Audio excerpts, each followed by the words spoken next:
Black Star Network is here. Hold no punches! I'm real revolutionary right now. Support this man, Black Media. He makes sure that our stories are told. Thank you for being the voice of Black America, Roland. Stay black. I love y'all. All momentum we have now, we have to keep this going. The video looks phenomenal. See, this difference between Black Star Network and Black-owned media and something like CNN. You can't be Black-owned media and be scared. It's time to be smart. Bring your eyeballs home. You dig?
Folks, today's Thursday, April 16, 2026, coming up on Roland Martin Unfiltered, streaming live on the Black Star Network. A tragic story out of Virginia, where former Virginia Lieutenant Governor Justin Fairfax shot and killed his wife before turning the gun on himself in a murder-suicide at their home. Tonight, we'll discuss how critically important domestic violence is, but also mental health, depression, the silent killer among especially black men. We have two black male psychologists joining us to explain why black men need to confront this severe mental health crisis, also highlighted by rising rates of depression and suicide. Civil rights groups are participating in a major RICO case in Kansas City against an all-white board accused of managing Westport's nightlife like a racist cartel. We'll talk with the attorney who filed the lawsuit, the president and CEO of the Urban League of Greater Kansas City. A jury has found that Ticketmaster and Live Nation operated an anti-competitive monopoly over large concert venues that took place in California. Morgan Harper, our economist, will explain how this verdict will impact your wallet. Health and Human Services Secretary Robert F. Kennedy Jr. loses his composure when Alabama Congresswoman Terry Sewell reminds him just how unqualified he is for his position. And in tonight's Shop Black Star Network Marketplace segment, we'll showcase loungewear for women who desire the unmistakable feeling of luxury and style. It's time to bring the funk on Roland Martin Unfiltered of the Black Star Network. Let's go. He's got whatever the miss, he's on it. Whatever it is, he's got the scoop, the fact, the fine. And when it breaks, he's right on time and it's rolling. Best believe he's knowing. Putting it down from sports to news to politics. With entertainment just for kicks, he's rolling. It's on go, roll, y'all. It's Roland Martin, yeah. Rolling with Roland now. He's funk, he's fresh, he's real, the best, you know he's Roland Martin now.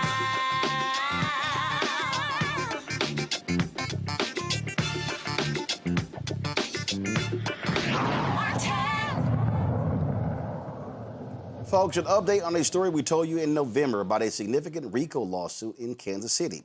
The suit involves an all-white board accused of controlling a nightlife area like a racist cartel. The lawsuit focuses on a secret good neighbor agreement, which is allegedly used to exclude black-owned businesses from the area. Currently, there are no black-owned businesses operating in this particular district in Kansas City. A coalition of prominent civil rights organizations, including the NAACP and the Urban League, has come together to file an amicus brief on behalf of the plaintiffs. Joining us now, attorney Cecilia Brown, who filed the lawsuit, and Gwen Grant, president and CEO of the Urban League of Greater Kansas City. Glad to have both of you here. All right, Cecilia, so walk us through this here. What this area of town, is this an entertainment district? What is it about this area? And so tell us about that first. Absolutely. Hello again, Roland, and hello, Gwen. So nice to see you. Yes, so the Westport district is an entertainment district, one of three in Kansas City. Happens to be most popular amongst like the younger crowds, where the other two are reserved for kind of shopping and more restaurant or concert venues. This one is mainly geared toward the younger crowd. And this is where a lot of Black people have gone to patronize and try to enjoy themselves. Okay, so how long has this been in existence? So Westport District has been in existence as many things, right, for a very long time. So it wasn't always this entertainment district. At one time, it was actually a place that bought and sold enslaved Black people. One of the buildings that enslaved Black peoples were bought and sold in is still standing to this day. And it's now the name of the building is Kelly's. And, you know, the recent evidence that we found shows that one of the owners actually has instructed security guards to target Black people. So the historical nature matched with what's going on now. I mean, it's 2026 and we're seeing the exact same patterns. So when you say instructed, is that based upon emails, things along those lines that you've discovered in discovery? How did you arrive at filing this lawsuit? Well, we arrived at filing this lawsuit based on too many Black entrepreneurs being blocked out of this space. But the discovery process, and quite frankly, media, your show, Roland, has allowed witnesses to come forward. One of those witnesses was the captain for the Westport Public Security Department. He came forward and said, yes, while he was captain, he was instructed to target Black patrons, to make Black people disperse from groups, to escalate Black incidences in hip hop venues. And he was specifically instructed not to escalate incidences that involved white people at non-hip hop venues. And so how many Black businesses have tried to go into this area? How many have tried to open an establishment? So I don't know over the many years how many businesses have tried, but I do know that we have 3 plaintiffs in this case.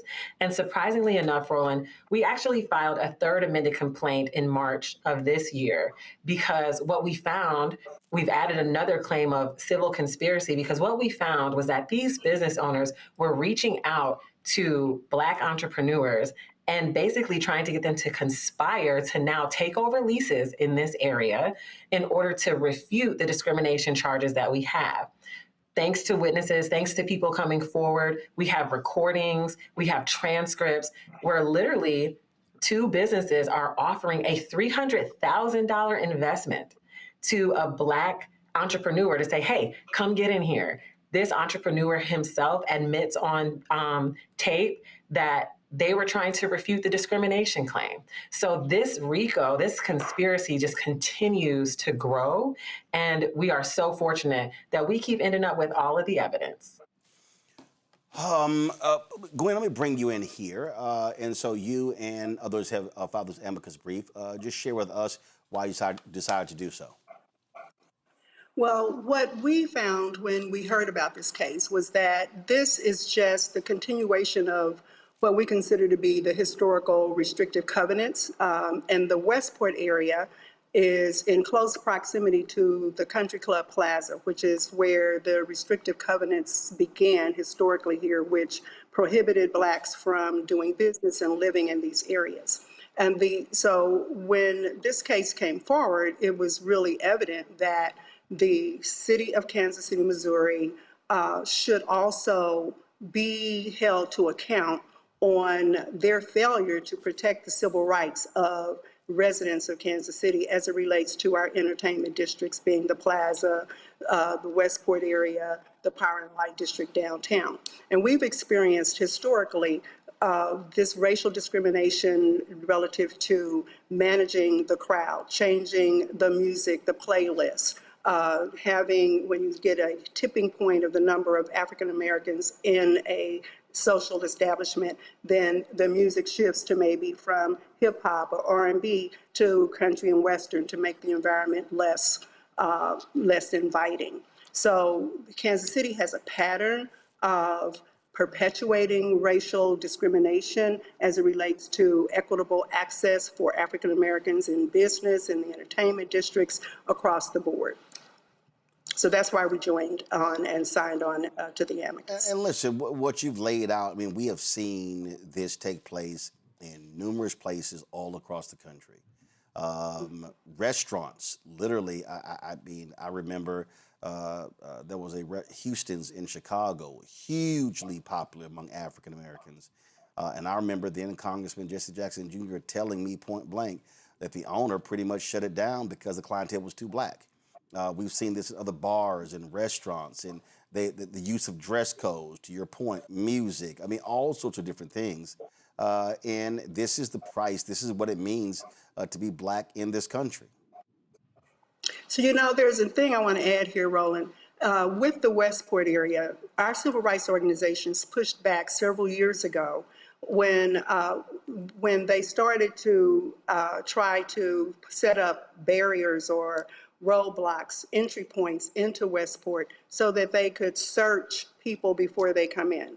So what we find when that happens is you have a dress code that's they use discriminatory practices when enforcing the dress codes, and we pushed back as from a civil rights perspective because of that. And then, so that's just another barrier so that we can't get in. So we challenged this at the city level. What the city did was they passed an ordinance to vacate the streets in Westport. So there's this street vacation ordinance that creates the environment for this cartel to have control, because the city has ceded its responsibility to the Westport Business District. So they control the streets. The city no longer owns the streets in Westport. Well, we own them, but we don't control them. They vacated their responsibility. So therefore, the Westport Merchants Association, the CID, they can determine who gets into Westport, what type of security measures are in place. And then when we push back from a civil rights perspective, they said, okay, we'll allow civil rights monitors. But what they did was invested in a crime prevention organization to do the monitoring and not engage the civil rights organization so that we could protect the rights of the residents who want to enter the Westport area. So it's just another form of discrimination that the city is complicit in sustaining and maintaining. Cecilia, talk about that part because the role that government plays here.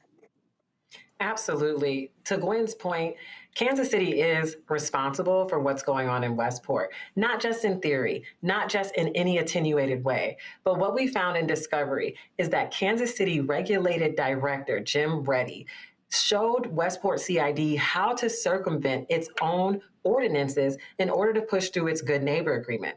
This Good Neighbor Agreement precisely bargains for liquor licenses.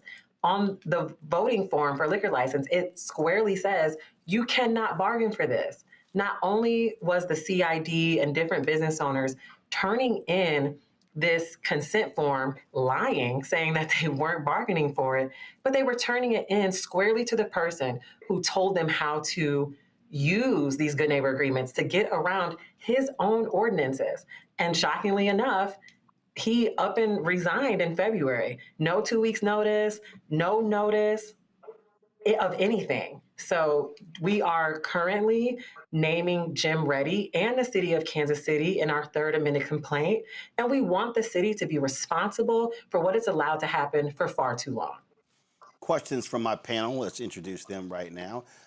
Scott Bolden, attorney here in Washington, D.C. Dr. Greg Hart, Department of Afro-American Studies, Howard University out of D.C. Dr. Nola Haynes, Georgetown University School of Foreign Service, and host Nola Haynes Is Not a Spy podcast of D.C. Scott, you first. Thank you all for coming on the show. I mean, if you've got that type of evidence, then you got a pretty strong case. But let me take a different view. It seems to me that on the conspiracy piece, I mean, the powers that be, or those organizations that are trying to keep Black organizations out from opening businesses in that district, if they're offering $300,000 to Black businesses to come in, whether it's to fight the lawsuit or not, isn't that positive? Isn't that kind of what you ultimately want, and maybe the beginning of a settlement or resolution discussions in regard to those who are part of your lawsuit? Thank you for your question, Scott. You know, from where we're sitting, it's not a positive thing, because what they did was they offered $300,000 to a convicted child predator to come in and follow their rules, to continue to perpetrate the discriminative practices that they already have. Someone that they knew that they could have under their thumb because of his criminal record. And so the evidence has shown a lot. And in this way, you're not actually allowing for free trade and free business. What you're doing is you hiring a house Negro to do what you want to do and to be the mask of, we're not racist. Right. Well, but you need racial intent in your lawsuit. For example, to the other guest on keeping Black people out of Westport, wouldn't you agree that as long as the rules are race neutral versus racially offensive, isn't that okay for the government or even an agent of the government to put those rules in place, such as no jeans, no hats, no, I don't know, jewelry, whatever would be race neutral. What's wrong with that? The rule could be race neutral. The execution of the rule is where the problem comes into place, and that's where we step in. Okay. It's how the rule is applied differently to blacks than it is to whites, and that was the problem that we anticipated would occur when they vacated their responsibility under federal law to protect the civil rights of their residents. They abdicated that responsibility to the merchants, and therefore the merchants have the power to do whatever, enforce their rules however they see fit. So it's not the rule, it's the execution. All right, I'm done being devil's advocate. I'm sorry. Greg. It's all good. Greg. Thank you. Thank you, Roland, and thank you, sisters. I'm looking at the complaint, and it reads like something out of the 1950s. This racial collusion, this all-white board saying that you hire this certain DJ to play this any song off this no play list. We're going to try to get your liquor license. Even going so far as to say if you have caterers that aren't on our approved list, we're going to try to snatch your ability to have a restaurant in your establishment. It really just seems like on its face, this is pure racism, and it shouldn't be too difficult to establish at least a prima facie case of intent. I mean, what social actions are you planning or thinking about doing in conjunction with the legal actions? Boycotts, or, I mean, what kind of social action could be combined with this kind of legal act to kind of continue to put pressure on these obvious racists?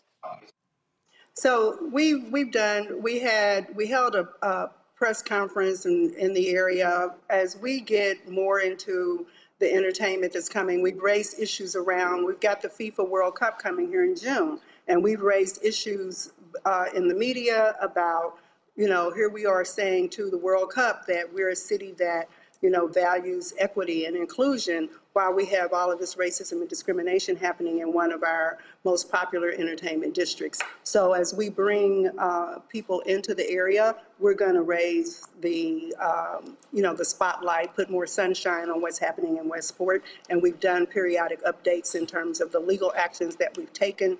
And we hope to be able to mobilize our young activist groups to show up in the Westport area and bring, some activism and perhaps civil disobedience to these issues going forward.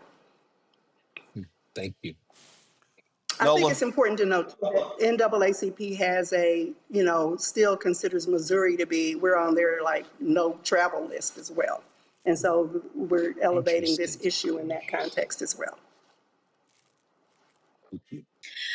So the two lawyers asked their question. The political scientist, I'm going to ask a political question.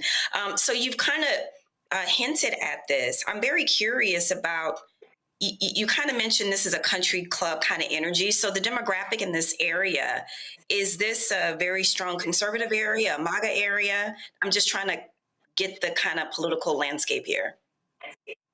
It's a very affluent area. I wouldn't. I think you probably have a combination of all political affiliations in this area, but it is a very affluent area, and it is part of the historical racial dividing line of Kansas City. We often talk about the city as being like a tale of two cities. East divided east and west of Truce, which is a street that runs through the city.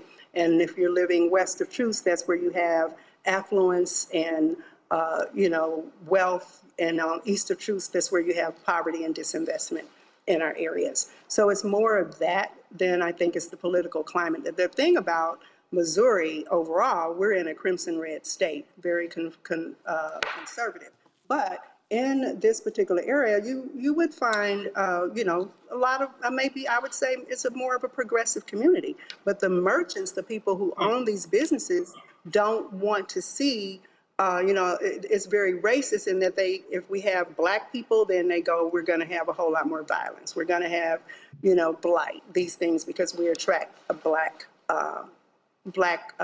people to come in here and shop and to eat and to frequent the bars and other establishments. Cecilia, your final comment? Absolutely. I just would like to continue to thank you for raising this issue. As we find more evidence, we grow more and more confident. So, I know we were asked, what are we asking Black people to do? I'm not asking Black people to do a thing. I want white people to pick up arms and to stop this. And if they won't, that's when we step in. All right, then. Let me thank both of you for joining us. Keep us abreast of what happens in this case, Cecilia Brown, as well as Glenn Grant. Thanks a lot. Thank you. Thank you for having me. Folks, going to a break. When we come back, more right here on Roland Martin Unfiltered, including talking about the tragic murder-suicide out of Virginia of former Lieutenant Governor Justin Fairfax and his wife, a dentist, Dr. Serena Fairfax. It is a story that shocks so many of us, and we will get into that right here on Roland Martin Unfiltered on the Black Star Network. MAGA Republicans ended diversity programs, cut funding for Black students, and fired federal employees. And they won't stop there. Now, they've redrawn congressional maps so that they can rig the November elections. But we have the power to stop them. By voting yes for fair elections, we have the final say on who represents us in Congress. This is a temporary measure to restore fairness. They are not backing down, and neither can we. Make a plan to vote by April 21st and vote yes for fair elections. With medicine and science under attack, I want to keep you and your family informed and healthy. I'm Dr. Ebony Hilton, and I knew at the age of 8 that I wanted to be a doctor. So I studied hard and became the first African-American female anesthesiologist hired at the Medical University of South Carolina since its opening in 1824. And I always say I was made into a doctor, but I was born to be a mom. And as a new mom, wife, sister, daughter, and friend, I understand how frightening a medical crisis can be. I care for individuals on some of the worst days of their lives, and it's my mission to provide you with a safe space to gain clarity on issues affecting your mind, body, and soul. I recognize that there are health disparities, particularly as it pertains to race, and I want to help bridge the gap between you and your healthcare providers. Join me every Thursday for Second Opinion on the Black Star Network, where each week I'll invite experts from various medical fields to share the latest health news. We'll discuss topics such as the vaccine debate, mental and sexual health, medical bias, infertility, menopause, andropause, nutrition, and aging. Together with my medical colleagues, we aim to provide you with a second opinion. Don't miss it, Thursdays only on the Black Star Network. Hi, everybody. I'm Kim Coles. Hey, I'm Donnie Simpson. Yo, it's your man Deion Cole from Blackish, and you watch Roland Martin Unfiltered.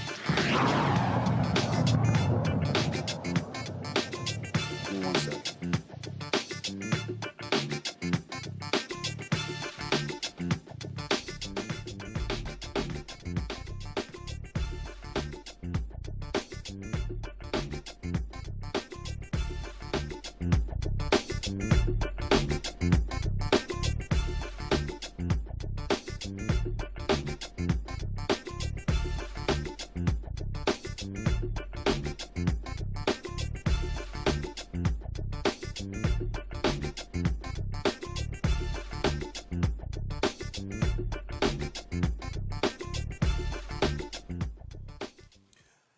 Folks, this morning, I got a phone call regarding some business, and I was going to go back to sleep, and I said, don't check your text messages, because you know it's going to keep you up. Well, I did, and I saw literally 8 to 10 different text messages that had Justin Fairfax in it. And I immediately thought, my goodness, did something happen to him? Was it an accident? What went on?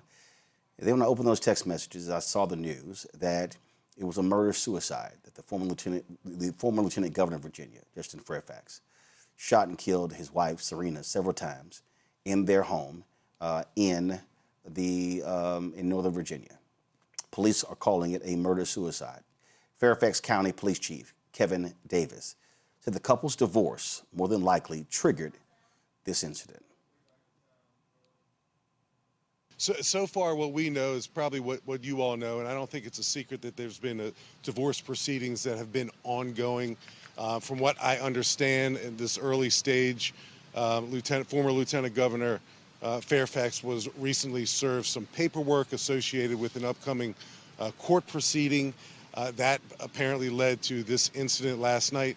Both of their children, teenagers, the boys older than the girl, were in the house when it happened.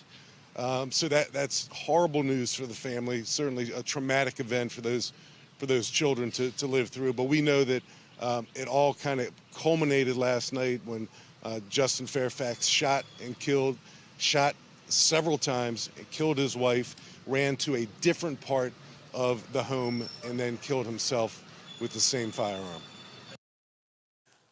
Both had been living in the same home, according to media reports. As they were going through this divorce and custody battle, he lost custody of his children and was being ordered to move out of the home by April 30th. A number of people who knew them well have been posting their thoughts and as to what actually took place today. Sophia Nelson, who book author, she posted about how she often talked with Justin Fairfax over the last several years, and she talked about depression, what he was going through and dealing with. And she posted this 7-minute video on social media. Listen. Hey everybody. I wanted to just hop on and make a short statement because tweeting will never be able to say how I feel. First and foremost, I am heartbroken and devastated for the Fairfax children.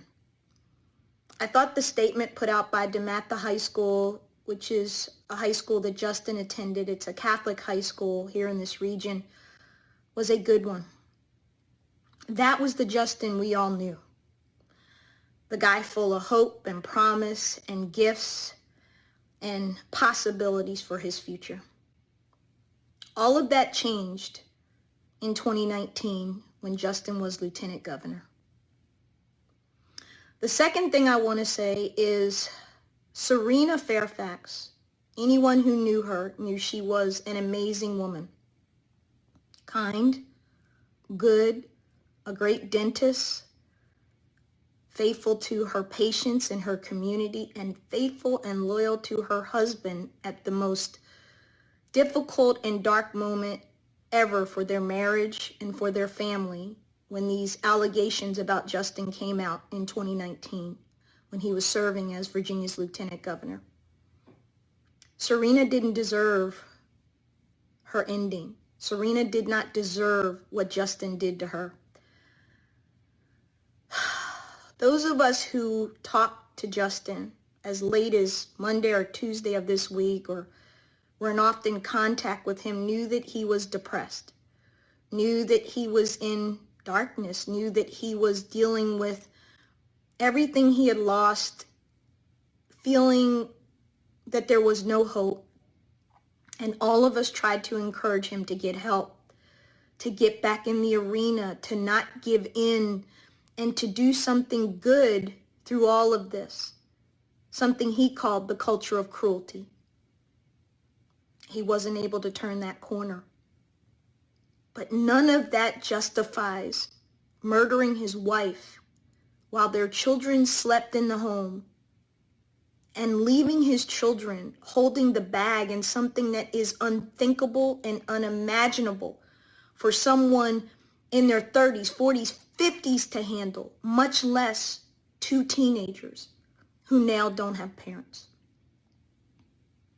I would ask those of you on social media to just stop with the ugliness, the vitriol, the name calling, the judgments, because you don't know this family and you don't know what was going on.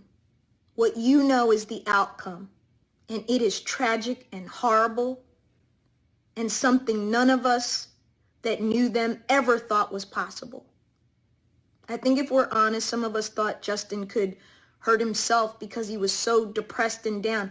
Up until Tuesday of this week, one of the last things Justin said to me was, I need somebody to help me to prove my innocence.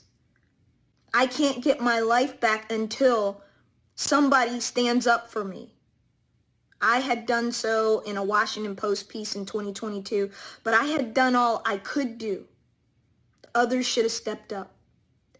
I think there's a bigger conversation for us to have about this, but not right now. I think we have to talk about men in depression. I think we have to talk about domestic violence. I think we have to talk about men in dealing with their emotions and what happens when they don't. I think there's a lot to talk about, but I don't think now is that time. I think the Fairfax children are what we all need to focus on. And they have two really good families in their mother's family and their father's family who will get them through this and who will love them and care about them. And that's what I care about. I'm angry at Justin. I'm in shock. I'm appalled. I don't know what to say. I keep asking, what more could I have done? How did I not see this coming? We're all asking ourselves that. We're never going to get an answer. But I want to be unequivocal to those of you, again, who are really saying unkind, nasty things about those of us who knew Justin and were his friends and who loved him and cared about him and who were trying to get him on the other side of this. There is no excuse for what he did. It is unconscionable, immoral, wicked, vile. Give me words. But none of that's going to bring Serena back, and none of that's going to bring Justin back. I pray for those kids, and I pray for healing for them that's supernatural, because they're going to need it, because this is one of those things that's going to be with them for the rest of their days. They lost two parents in a matter of moments in a horrific way. And I pray that the community cares for them and that all of us will care for them.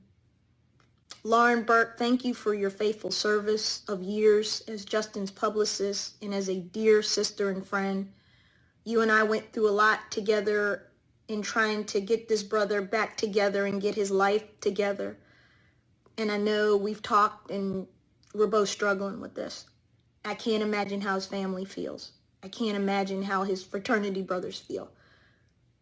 And to Serena's family and to her friends and her community and her employees, my heart hurts for you. She was a wonderful woman. I had the blessing of meeting her. Quiet, gentle, good, a great mom, a good woman. She did not deserve this. There is no excuse. There is no justification. It's just horrible.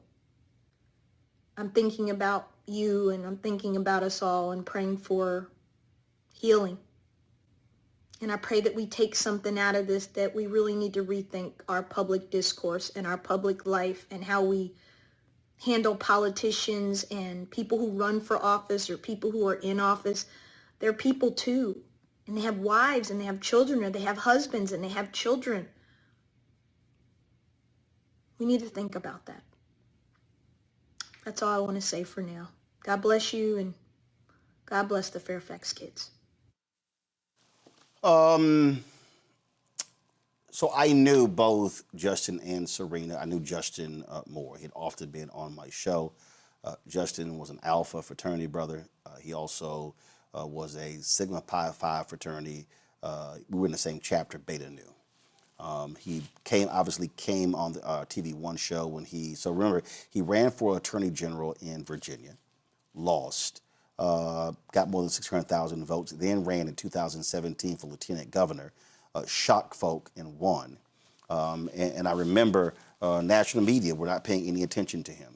And then all of a sudden he won, that everybody wanted him. He came on my show first. He said, you were interviewing me before the rest of them did. And we brought him on. And that was the interview when he came on the show. And he was 48 hours away from becoming governor of Virginia when the blackface scandal regarding Governor Ralph Northam came out. And that's when the sexual assault allegations first dropped, that he had forced a woman to perform oral sex on him. He said it was consensual. And then there was a second allegation that came out of Raleigh, North Carolina, when he was a student at Duke. There were never any criminal charges. There was never any civil lawsuit. There were black female DAs in Boston and Raleigh who said, if a criminal complaint is filed, we will fully investigate it. That never happened. So one of the things that Justin could not let go of, he felt there was never any due process. I can tell you, he came on this show to talk about it. He talked about it personally. I look back at the text messages. We last texted March of last year. His nickname for me was Legend. He would always call me Legend. Serena texted me last year. She recommended me to be the commencement speaker at Norfolk State University. And she was sad and they picked somebody else. And I went back and I'm looking at those text messages. And we last texted, she sent me a story from Chicago Defender in September. I was not aware of the divorce, was not aware of this custody battle. But I do know, as Sophia laid out, the pain, the burden, the anger that he had because he couldn't prove his innocence. He wasn't found guilty. Law firm that he worked with fired him. Could not get hired anywhere else. And so even when he leaves, he ran for governor in 2021, came in fourth place in Democratic primary. Here he is, his wife, an accomplished dentist, professional in her own right. Again, you see these two, you're thinking happy couple. But everything that transpired from 2019, it was, as Sophia said, it was as if it got darker and darker and darker and darker. I talked to people today who absolutely tried to help. And when you see these stories, it is beyond selfish. I know he loved his kids. I know she loved their kids. But Justin's action takes the mother of those kids. Those kids also don't have the father.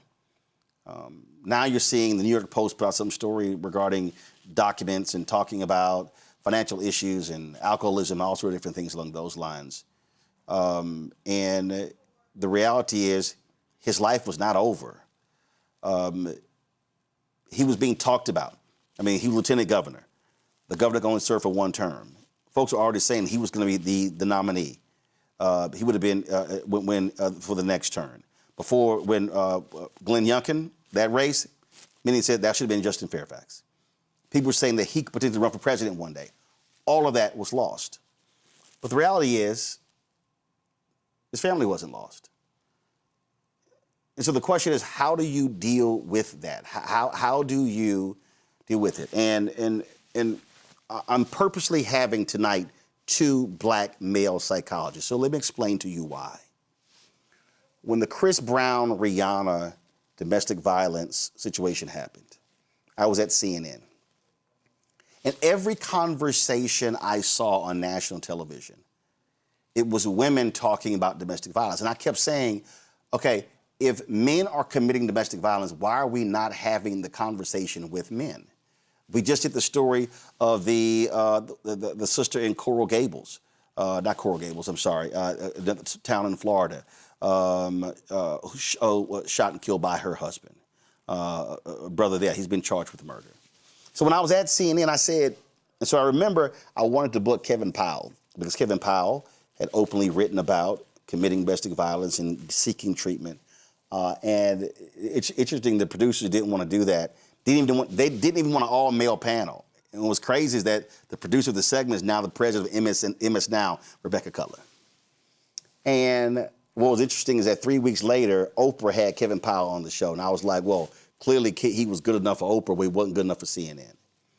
But the issue that I had then was that whenever we talk about domestic violence, we aren't dealing with men. We aren't having men talk about dealing with men. Joining us right now, Doctors Aldwin Tart, Kevin Washington. Kevin, of course, with the Black Psychologists Association. And let's be clear, neither one of you treated Justin Fairfax. I don't know if you knew him or his wife.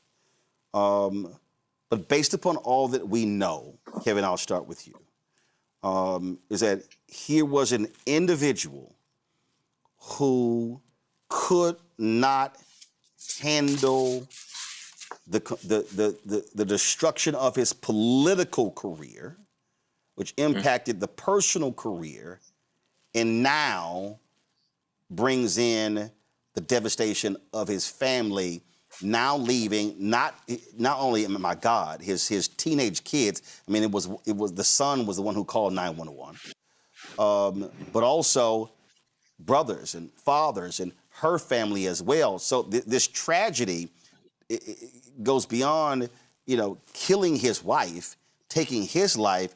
Now you're going to have lifelong implications as a result. I mean, when you talk about the dynamics of Black men and mental health and elements that are often untreated, the dynamics of living in a space that denies you the full expression of your maleness, the presumption of incompetence when you walk into a given space, the idea of trying to measure up and trying to find ways to fit in places that don't want you to be there, in the context of a space of coming from communities of disavowed identity, there is a seed, a bed that is fertile for creating a condition of confusion, a condition of lack of groundedness, but more importantly, then one tries to find a way to be grounded in a false position of humanity in places that still don't want you to be there. So it's a lot. I mean, the story is thick. The children there, when this process takes place, the long impacts of it. You mentioned it very clearly of how many people are impacted by this entire process. And here we are in a space where we are still dealing with the issues of Black men suffering in silence. There's no silence at this time. It is time for us to begin to reckon with certain things that we have not been looking into. What does it mean to be who we are? What does it mean to be denied the full expression of your humanity? What does it mean to be questioned when you walk into a space, to modify your language, to soften your voice, to sound a certain way to be acceptable? And who bears the brunt of that? If I cannot express this out in the world to someone as how I'm frustrated, it often may implode within our homes. But that's not to justify the issues of domestic violence. It is simply to say that we have to have the release valve put there. And I will say that research we did with Black men and research around workplace issues, and we said, talk about your most challenging part of the job. They said my most challenging part of the job was going to happy hour with my coworkers, my non-Black coworkers. It said for them, their happy hours when they were driving away from that particular environment. So do we ever talk about the frustrations of being in certain spaces? And then you have people, when you get to your home and you're not getting support or whatever you feel that you should get, right? And this is not about what should have happened. I'm simply saying that our interpretation of reality, not the issue of what is real. All those things begin to set the condition around which individuals can and oftentimes do implode. That's why we hear psychologists talk about how we relieve ourselves. Aldwin, when I posted that we were doing this, people immediately said, well, you talk about mental health, you should be talking about domestic violence. And I said, but they actually go together. And I said, if you do not address the mental health issue, then it's going to lead to domestic violence. And again, see, this is the issue that I have when we talk about domestic violence only from a female perspective. If we do not have conversations and confront domestic violence from a male perspective, then we're not getting at the individuals who are largely committing domestic violence. And that person that goes to that extent that commits domestic violence, that is a mental health issue that you have to confront. So it could be ego, it could be narcissism, it could be anger, it could be selfishness, it could be post-traumatic syndrome, it could be any number of things. And those are things that we have to address. And all too often, we're not having those conversations specifically with and about men, especially Black men. I mean, when we look at the case of Justin Fairfax, I mean, I think any, clinical psychologist is able to see that he had all of the markers for all the risk factors that you don't want to have. All right, so let's make this specific for Justin. All right, so we call this the fallen high status Black man.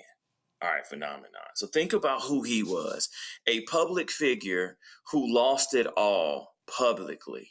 All right, so you had the pending divorce, the pending loss of his children, what that looks like for his political career. Right, we have the alcoholism, the daily alcohol use. We have the buying of the gun. We have the political demise, right, and what we call like a narcissistic injury cascade. So we have the sexual abuse allegations, the political defeat, the IRS. The only reason I'm saying this is that if we're into his world, this is a lot for anyone to handle. And when you're a public figure, it makes it even worse. And when we start talking about Black men, there are times in which we feel like we're supposed to just cowboy up, struggle through it, versus say, hey, you know what? This is too much for me to bear, right? And one of the things that we know about when it comes to just men, especially Black men and mental health, the stronger, if we're talking about mental wellness, our mental fitness is actually to be vulnerable about what's going on. Well, the complicated thing is when you are a political figure, are you a public figure? First of all, who can you trust? There's only 4% of psychologists are Black men. 4%. So who could he go to and trust? 2, did he even want to go? A lot of times men would say, hey, that makes me weak. If someone found out I was seeing a psychologist, would that disqualify me as mentally stable or mentally strong or able to govern? So there were a lot of things that were working against Justin. Right now, I did not know him personally, right? But when we start looking at this persona and we look at it specifically, when we look at suicide rates, believe it or not, suicide rates are higher among political figures, police officers, pastors. Why? Because if you're the helper, if you're the fixer, who do you go to get fixed? And then if we compound this, all right, with actually having a gun and having intimate partner conflict, raises the chances of homicide and suicide by about 500%. All right. So when we start looking at, the policies of these states and really keeping people safe and keeping families safe, the access to a gun without a mental health evaluation, right? Not being able either to access or maybe his reluctance to access care for depression, alcoholism, partner relational conflict. This is how a clinical psychologist would code it. And then work stress, and then conflict with his children as far as whatever the custody is. That's a lot for anyone to deal with. So when we look at this, Black men absolutely have to sit down and talk and be vulnerable and say, this is too much. Why? Because when we express it, we can actually decrease some of the stress that we're under so that we don't get to a point to where suicide, homicide becomes a viable option because someone is depressed. And just a point of clarity, because I know people are going to say this. All domestic violence is not necessarily linked to mental health. There are some people who are just, who don't have any mental health diagnosis when it comes to domestic violence. That is just a mindset that they have, right? But there are also others that in this case, where there's comorbid depression, alcoholism, political devise, public scrutiny, conflict with the courts, right? And then ongoing stress that becomes intolerable. And Kevin, and this is, I guess what really bothers me, I've been looking at a lot of these comments. Monster, evil. But first of all, anyone who chooses to turn on their spouse and kill them, that is beyond deplorable. And then kill yourself in a home with your children. Yet when we start examining all of these things, Aldwin laid it out, this, and you as well, in terms of being this high achiever. I mean, here was someone who ran for attorney general, who was a U.S. attorney, went to Duke, Columbia Law School, body man for Senator John Edwards when he ran for president, who clearly, I mean, I remember it vividly. He wins in 2017, and he's called one of the stars of the Democratic Party. You can only be a governor with one term in Virginia. Oh, he's going to be the nominee in 2021. He's 48 hours away from becoming governor. Allegations then drop. And I can say this because I know of the conversations we had. What drove him crazy, was so angry, is that he couldn't prove his innocence, nor was he found guilty. And so he was sort of stuck in this no man's land. And when he was like, I want the FBI to investigate. I want there to be, I want somebody to, he wanted absolution, never could receive it. Loses the job. Now all of a sudden, you're going through a divorce. Now you're in a custody battle. Now you're ordered to leave the house and you lose custody of the children. Kevin, is that a person who goes, I've lost all of this, now I'm losing the one thing, the two things that I still had, that was a wife and family. And so, and again, I'm not saying put us in that person's mind, but walk people through what that means on an individual to deal with. So when you have these events that take place in our lives, we have to think clearly about the limbic system, which comprises of the amygdala, the septum, and the hippocampus. And these deal with our issues of rage and emotions and fear and frustrations. And so when these neurochemicals start to move within our system, the regulation of emotions becomes very dysregulated, right? And when you begin to find ways to normalize yourself or to humanize yourself in spaces such as institutions that you attend, Duke, or the occupation that you ascribe to, law, or the law school that you attend to, right, or your position, your status, and those things begin to provide a buffer for you against the other things that can be causing you some psychological disrepair. And all of a sudden, your buffers have removed themselves, and the place where you often found solace, right, the peace, the structure. Most men say the only thing I desire when I return home is peace. And so when that's disrupted, then you have the issue of the deceptive rage, the idea of rage, the idea of the poor judgment. And so these behaviors are endemic in a process around which one feels like they've lost it all. My buffers are gone. And so it is imperative for Black men to find themselves and find their identity, not in the wombs of women, not in bottles on the wall, not in the things that they smoke, but they find their value and worth in the essence of what it means to be who they are. And that's where therapy comes into play. But I want to say this also, it's critical, because there are different forms of domestic violence that often get overlooked. And many times domestic violence that is verbal gets overlooked because there are no wounds. People then suggest that the words are not the things that are important to us. But I assure you that everybody listening has had some word spoken to them that has presented them with some type of emotional, psychological scar that has not been healed. And oftentimes relationships have these particular rubs that take place, unhealed, unresolved scars that were verbal, they were very penetrating. And whereas women may often resort to retorting verbally, men typically take things to the grass, take it outside or whatever it is, right? And this is just a generalization. This is not saying this is for everybody. It's not absolute. So we see the difference in how we resolve issues and challenges. And so you see the actions here. So as you suggested, the fertile ground was set. The reality is, do we know who we are? Can we identify ourselves in alien places? And I submit to you that it's difficult to do so. And as a psychologist, the issue is about normalization. How do you get back to yourself? And as my dear brother said, it's like this: therapy is to the soul or spirit as a cast is to a broken bone. It provides the structure for the healing to take place. But if the medical professional does not have any knowledge of what was the original structure of the bone prior to its breakage, then the cast that will be placed on that broken bone can be ill placed, and therefore you have an ill-formed healing process.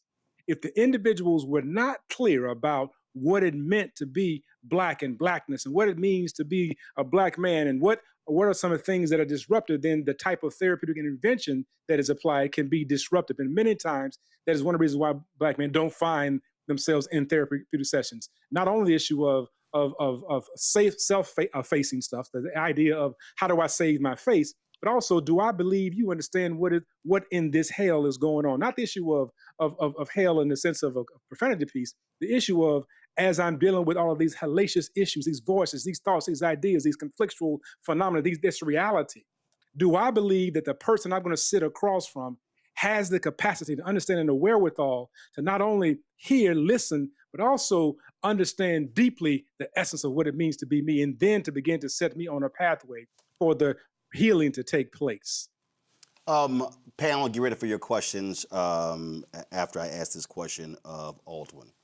I was texting somebody earlier who said that this person said they know several men who are going through divorce who are still living in the home.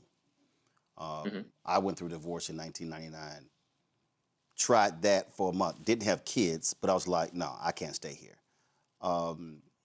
As I was sitting here just thinking about and just, again, I mean, the whole day, just talking to people who knew both of them, but talking to people who were dealing with Justin and trying to help him out. You know, you're almost married 20 years. You're 47 years old. You've got 2 kids. You're in this divorce, this bitter divorce. Now you're in the custody battle, yet you're still in the same place. You're seeing this person every single day. Talk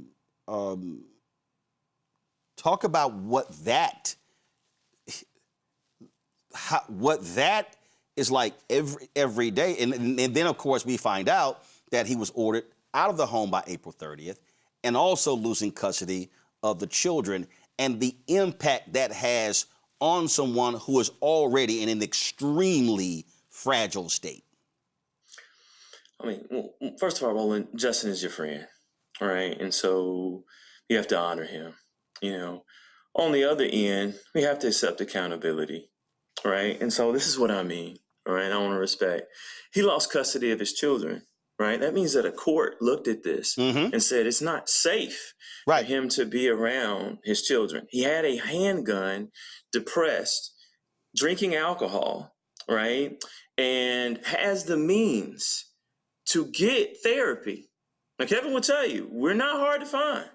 All right. And if people were trying to reach out to him, and you know this, Roland. We're not hard to find. But what I'm trying to do, I'm trying to get that brother to understand the scene that's being set and how you need to remove yourself from a situation and be somewhere so you can begin the healing process. And that was a book I read when I was in divorce. It was called "A Divorce is Like a Living Death." And so this is what we have to get men. We need men to be thinking about this, but also brothers around them also helping them to understand that if you're staying in that place, knowing the condition that you're in, it's gonna go one direction, and it's not a good one. So how do we do that? One, right? So the Bible says, all right, plans fail due to lack of counsel, but with many advisors, they succeed. See, what I did was reframe counseling as something that you get as a strength, all right? And when we're a strong man, and you look at Justin, is there anyone stronger? We look at a persona of strongness. A lot of times we'll push back with getting help because it's an indication that we're weak, all right? And I see where you're going, Roland. Because our culture has called it weak.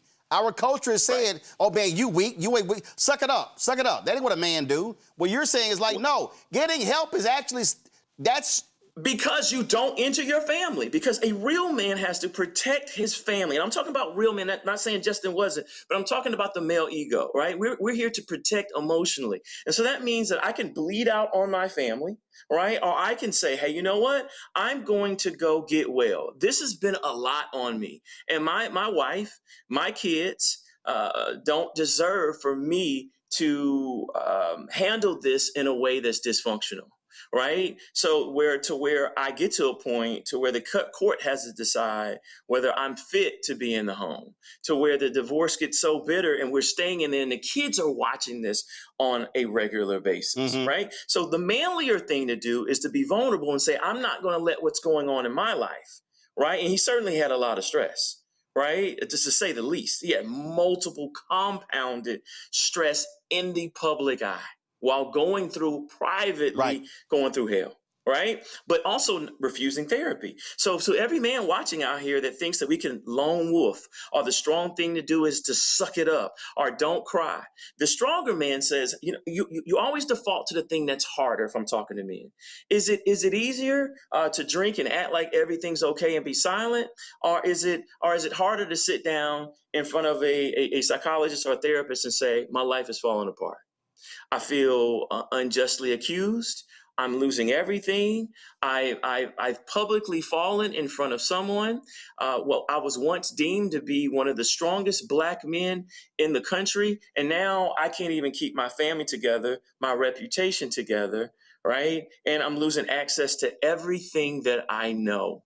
Now, what if he was able to be vulnerable and talk to a mental health therapist, to be able to vent, then to be able to get diagnosed with depression, then being able to get coping skills that don't involve alcohol, right? Then being advised, hey, you buying a gun is the worst thing that you can do if you ever want to have custody of your kids. Right. And it's the absolute wrong thing for you to do to not only keep yourself safe, but your wife safe and your family safe.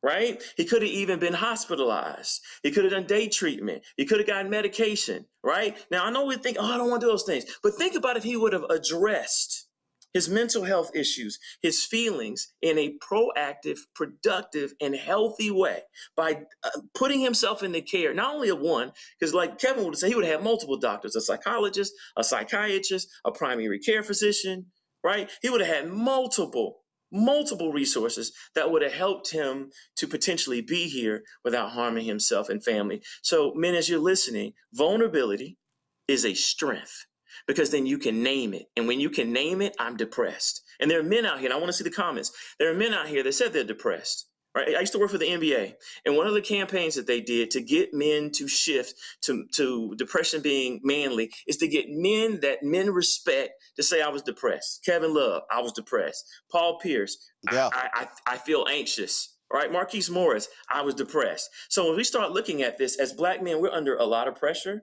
and he was certainly under compound stressors for a long time. I really wish and pray, all right, if there's anything that can be learn from this, from the broader mental health community, is that as men, we have to sit down and talk about our pain so that we can heal and not hurt those we're tasked to protect. And the reason I was, again, pushing that way, as I was thinking about, the reality is I know lots of sisters, and I know when sisters get together, conferences and whatever, and I've been very critical of a lot of male conferences where it's quite superficial, it's not deep, not deeper than mustard on a hot dog, where you're not dealing with real, true feelings.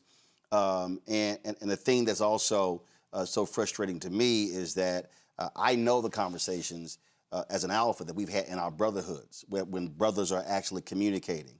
And Justin was a part of 2 male organizations, but that brotherhood existed. And so the reason brothers are watching, meaning adult brothers are watching, college brothers are watching, teenage brothers are watching, and I need them to understand that we have a role, because there are things that we need to be watching for and listening when our homeboy is talking, when we're at the basketball court or on the golf course, to understand that pain that a person is enduring, they may be trying to cover it up, but we also, for lack of a better phrase, need to be first responders in pushing them, bruh, how you doing? And not just, yo, I'm good, and not accepting, I'm good.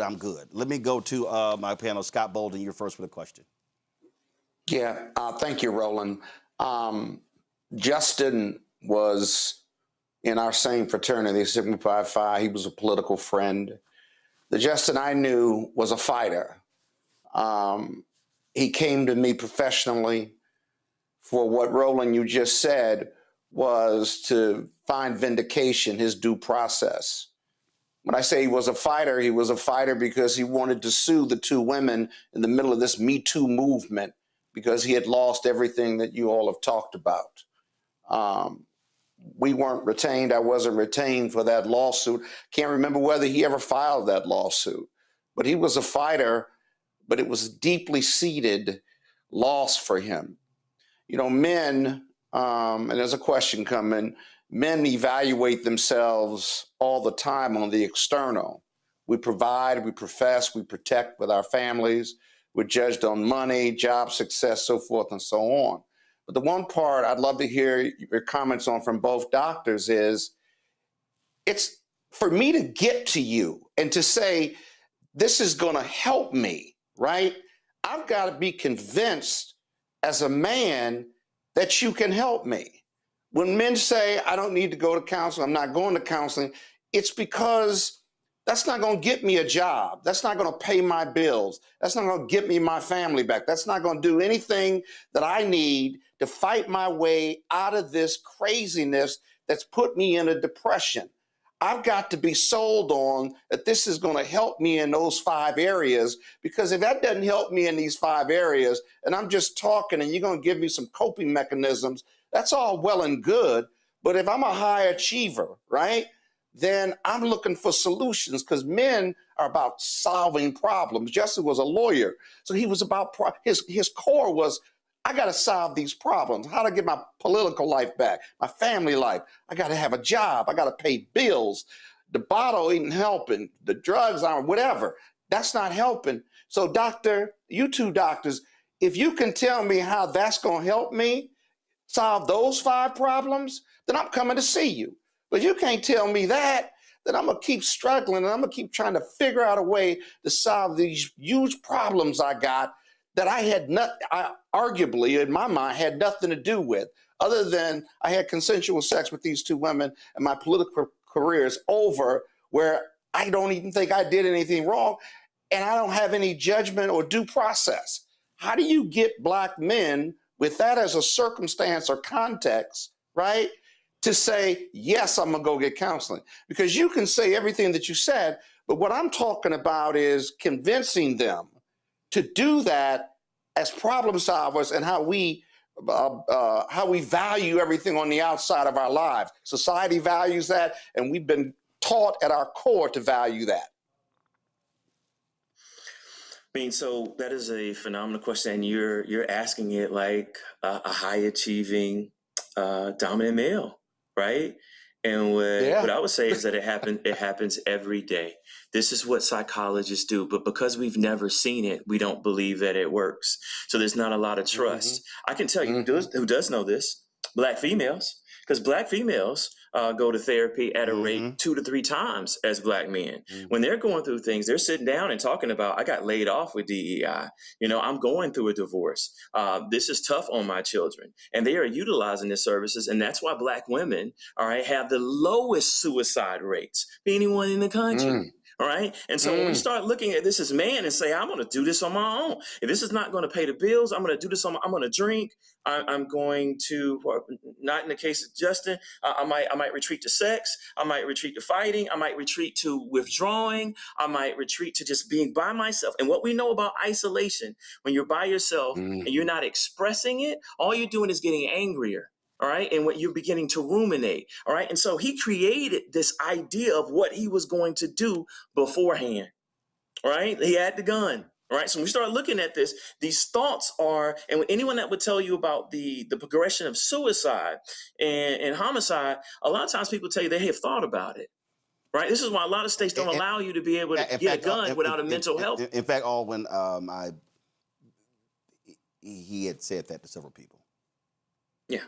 So when we look at it, so the benefit here is, and this is where the see, right? You have to actually see it, right? So when you sit down and say, you know what, I feel stressed. I don't know what's going to happen in my life. And you are vulnerable, all right? That is a form of self-expression that is actually decreasing your level of stress, right? This is why we vent. So when we start talking about the treatment model, Kevin will tell you, part of it is communicating and expressing so you can express versus suppress. See, when you suppress all these emotions and you act like everything's okay, Roland, you going off at people at work. Kevin's going off at people at work. I'm nasty towards my wife. I'm quick tempered. Right? Why? I'm really stressed. And my emotions, there's a book called The Body Keeps Score. My emotions are keeping score, that everything is crumbling around me. Right? But if I can't express that in a safe space, well, I don't even have to trust a therapist. I can just trust that they tell my business, they can sue. So this is the safest place for a Black man to be, because we can't talk about publicly. Kevin couldn't be on this show if we treated Justin. Right. That would be a violation of his HIPAA rights. So you have a safe space to be able to talk about how you feel, and then someone to be able to diagnose you and then help you treat depression. So what we're saying is that doctors don't know how to treat depression? Absolutely we do. We do that every day. And there are men out here to say, yeah, I went and got therapy and I'm no longer depressed because I was able to talk about my pain, reframe it, get treatment. If I need medication to help me to think clearly, to stress, de-stress. And also, here's a precursor. Men who do not sleep that's the number one predictor of suicidal ideation is people who have not slept for a period of 1 month to 3 months consistently, because sleep deprivation drastically changes, all right? Your mood and your ability to think clearly.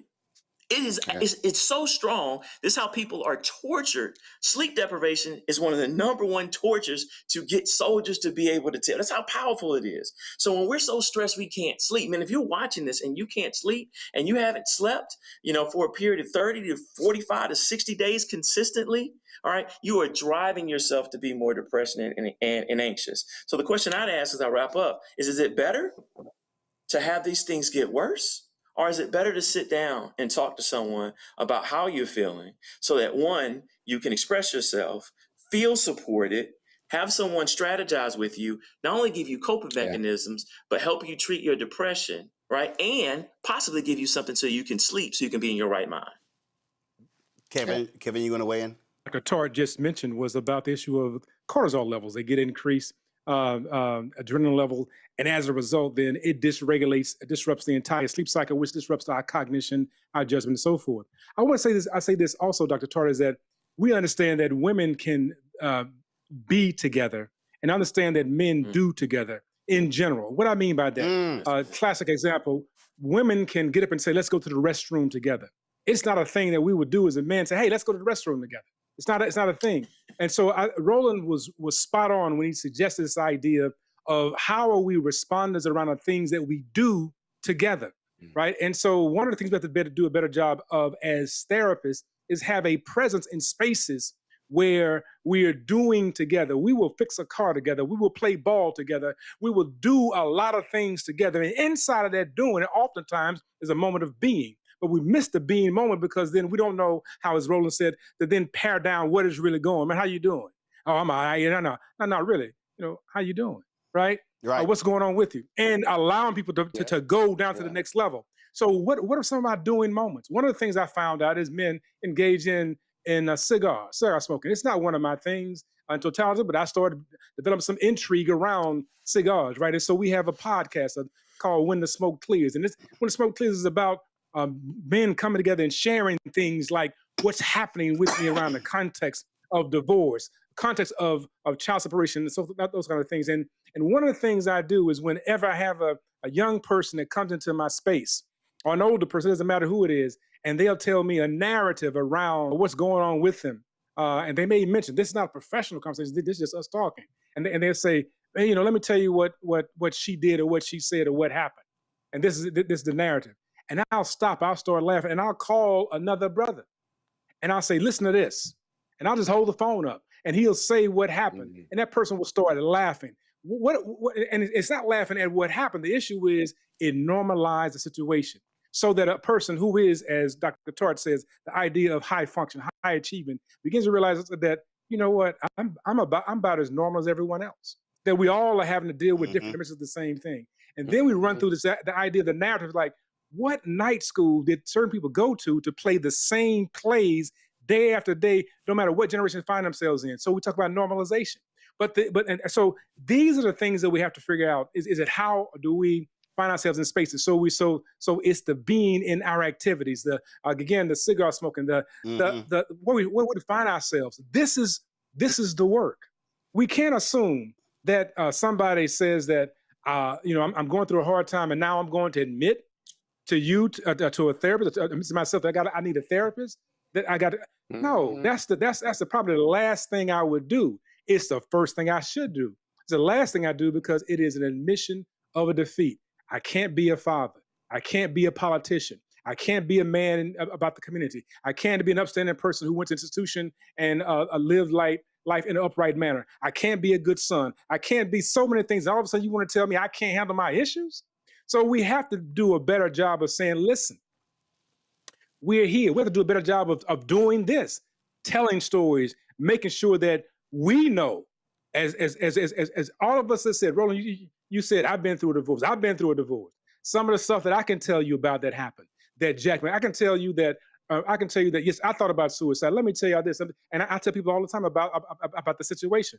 It was so hard for me the first holiday season that I was Thanksgiving, that I was not with my children because of the divorce situation. It was so hurtful because I enjoyed doing things with my children, cooking and moving around and parades or whatever we did.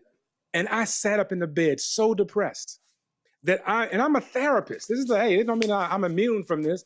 And I started texting people that I am thankful for your friendship. I'm thankful for your presence. I'm thankful for whatever it was. I didn't have any intentions. I simply just started to reach out and to say, I'm thankful.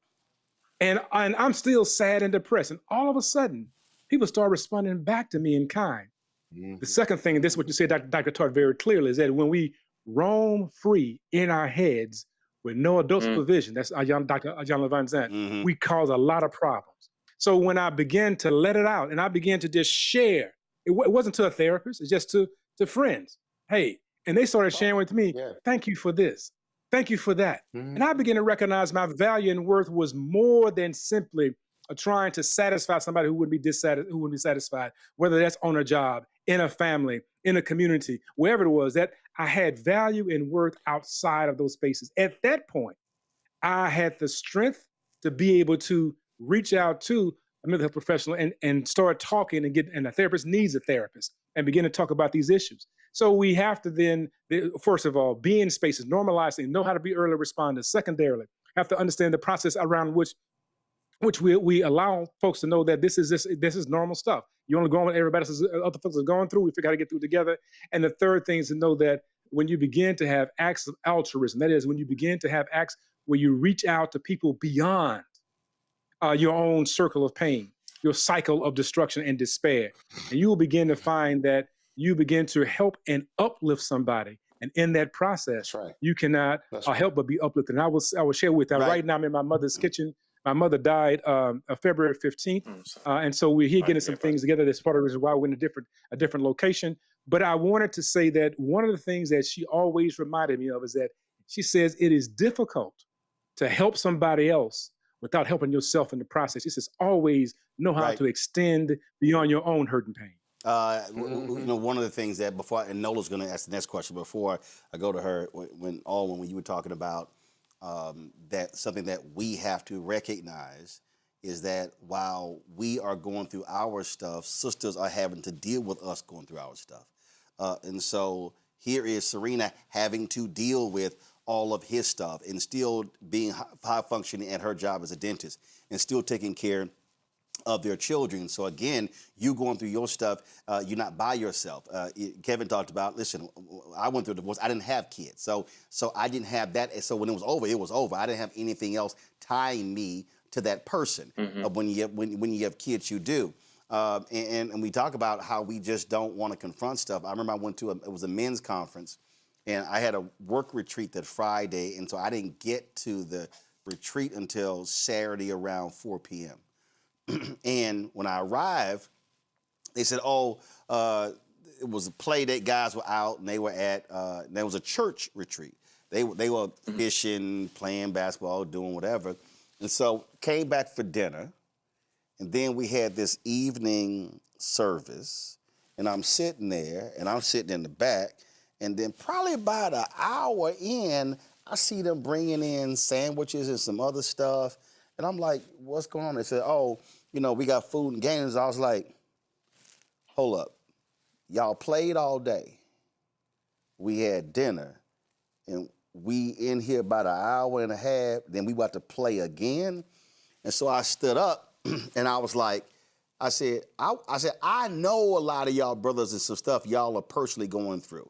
And this probably, my divorce had probably been finalized a month or two. I said, I know y'all going through some stuff. I said, and there are some sisters and some wives and some girlfriends and some mamas and some aunts who sent y'all here hoping to deal with your stuff. And we about to play more games? I never even checked into my hotel room. I just actually went back home.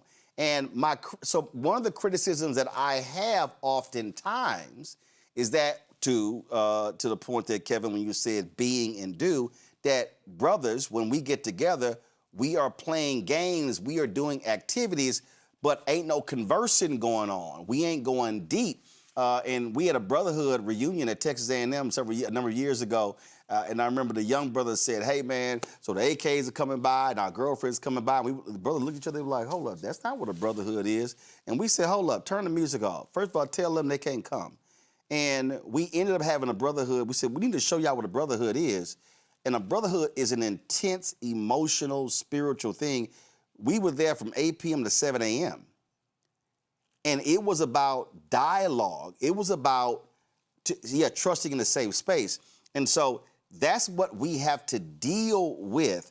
And so, again, I know there's some people who are upset, who are like, well, they wanted me to focus on some other stuff. They said, well, you can't just be focusing on Justin. I said, but I got to focus on the person who committed the crime. I got to focus on the person who committed the murder.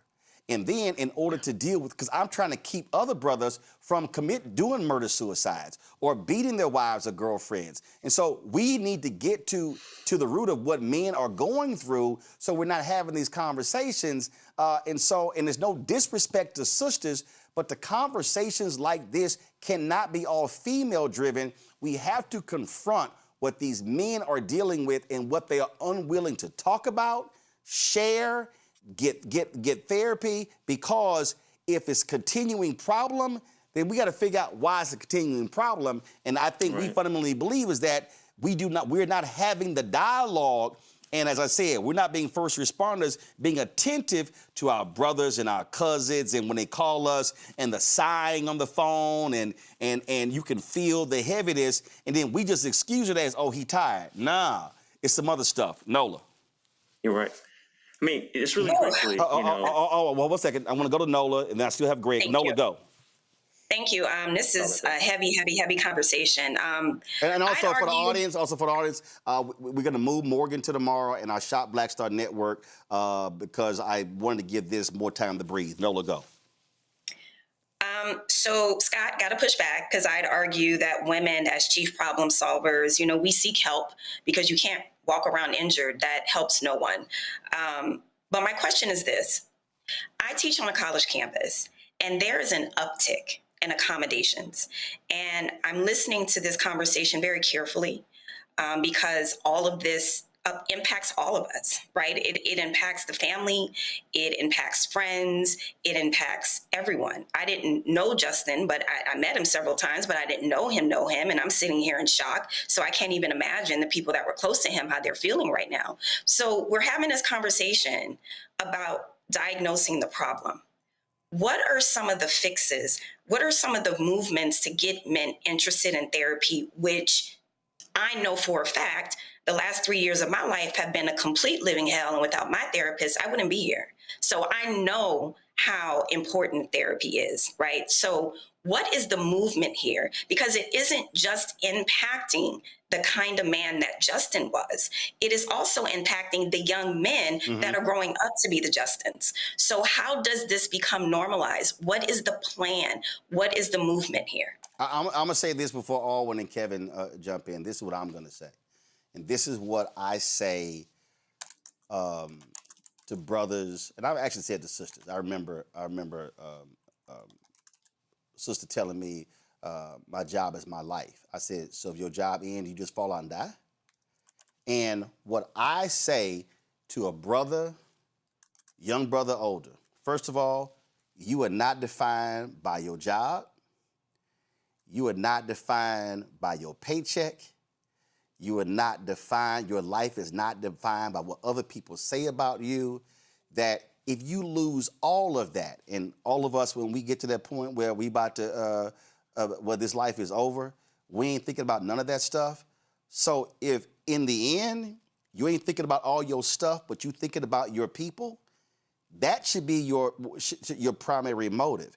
And so it's helpful for us to, as we talk to brothers, to get them to understand all that provider stuff, spiritual covering.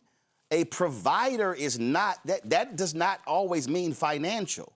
A provider also means being there spiritually, emotionally, for your family, for your wife, for your kids.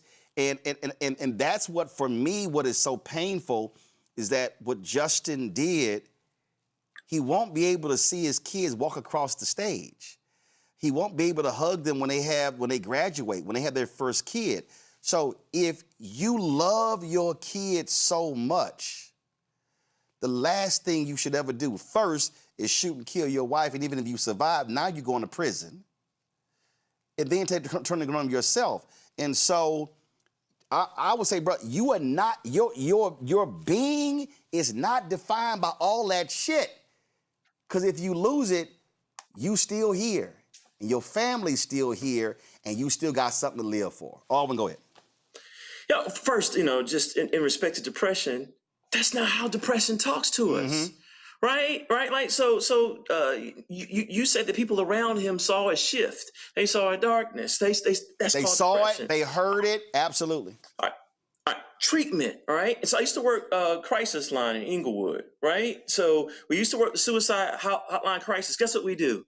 Get men to talk about what they're going through to de-escalate them, right? So if it doesn't work, if talking doesn't work, why do suicide hotlines exist? So 988, men that are watching, keeping it inside is only going to make it worse. And then it gets to a point of no return.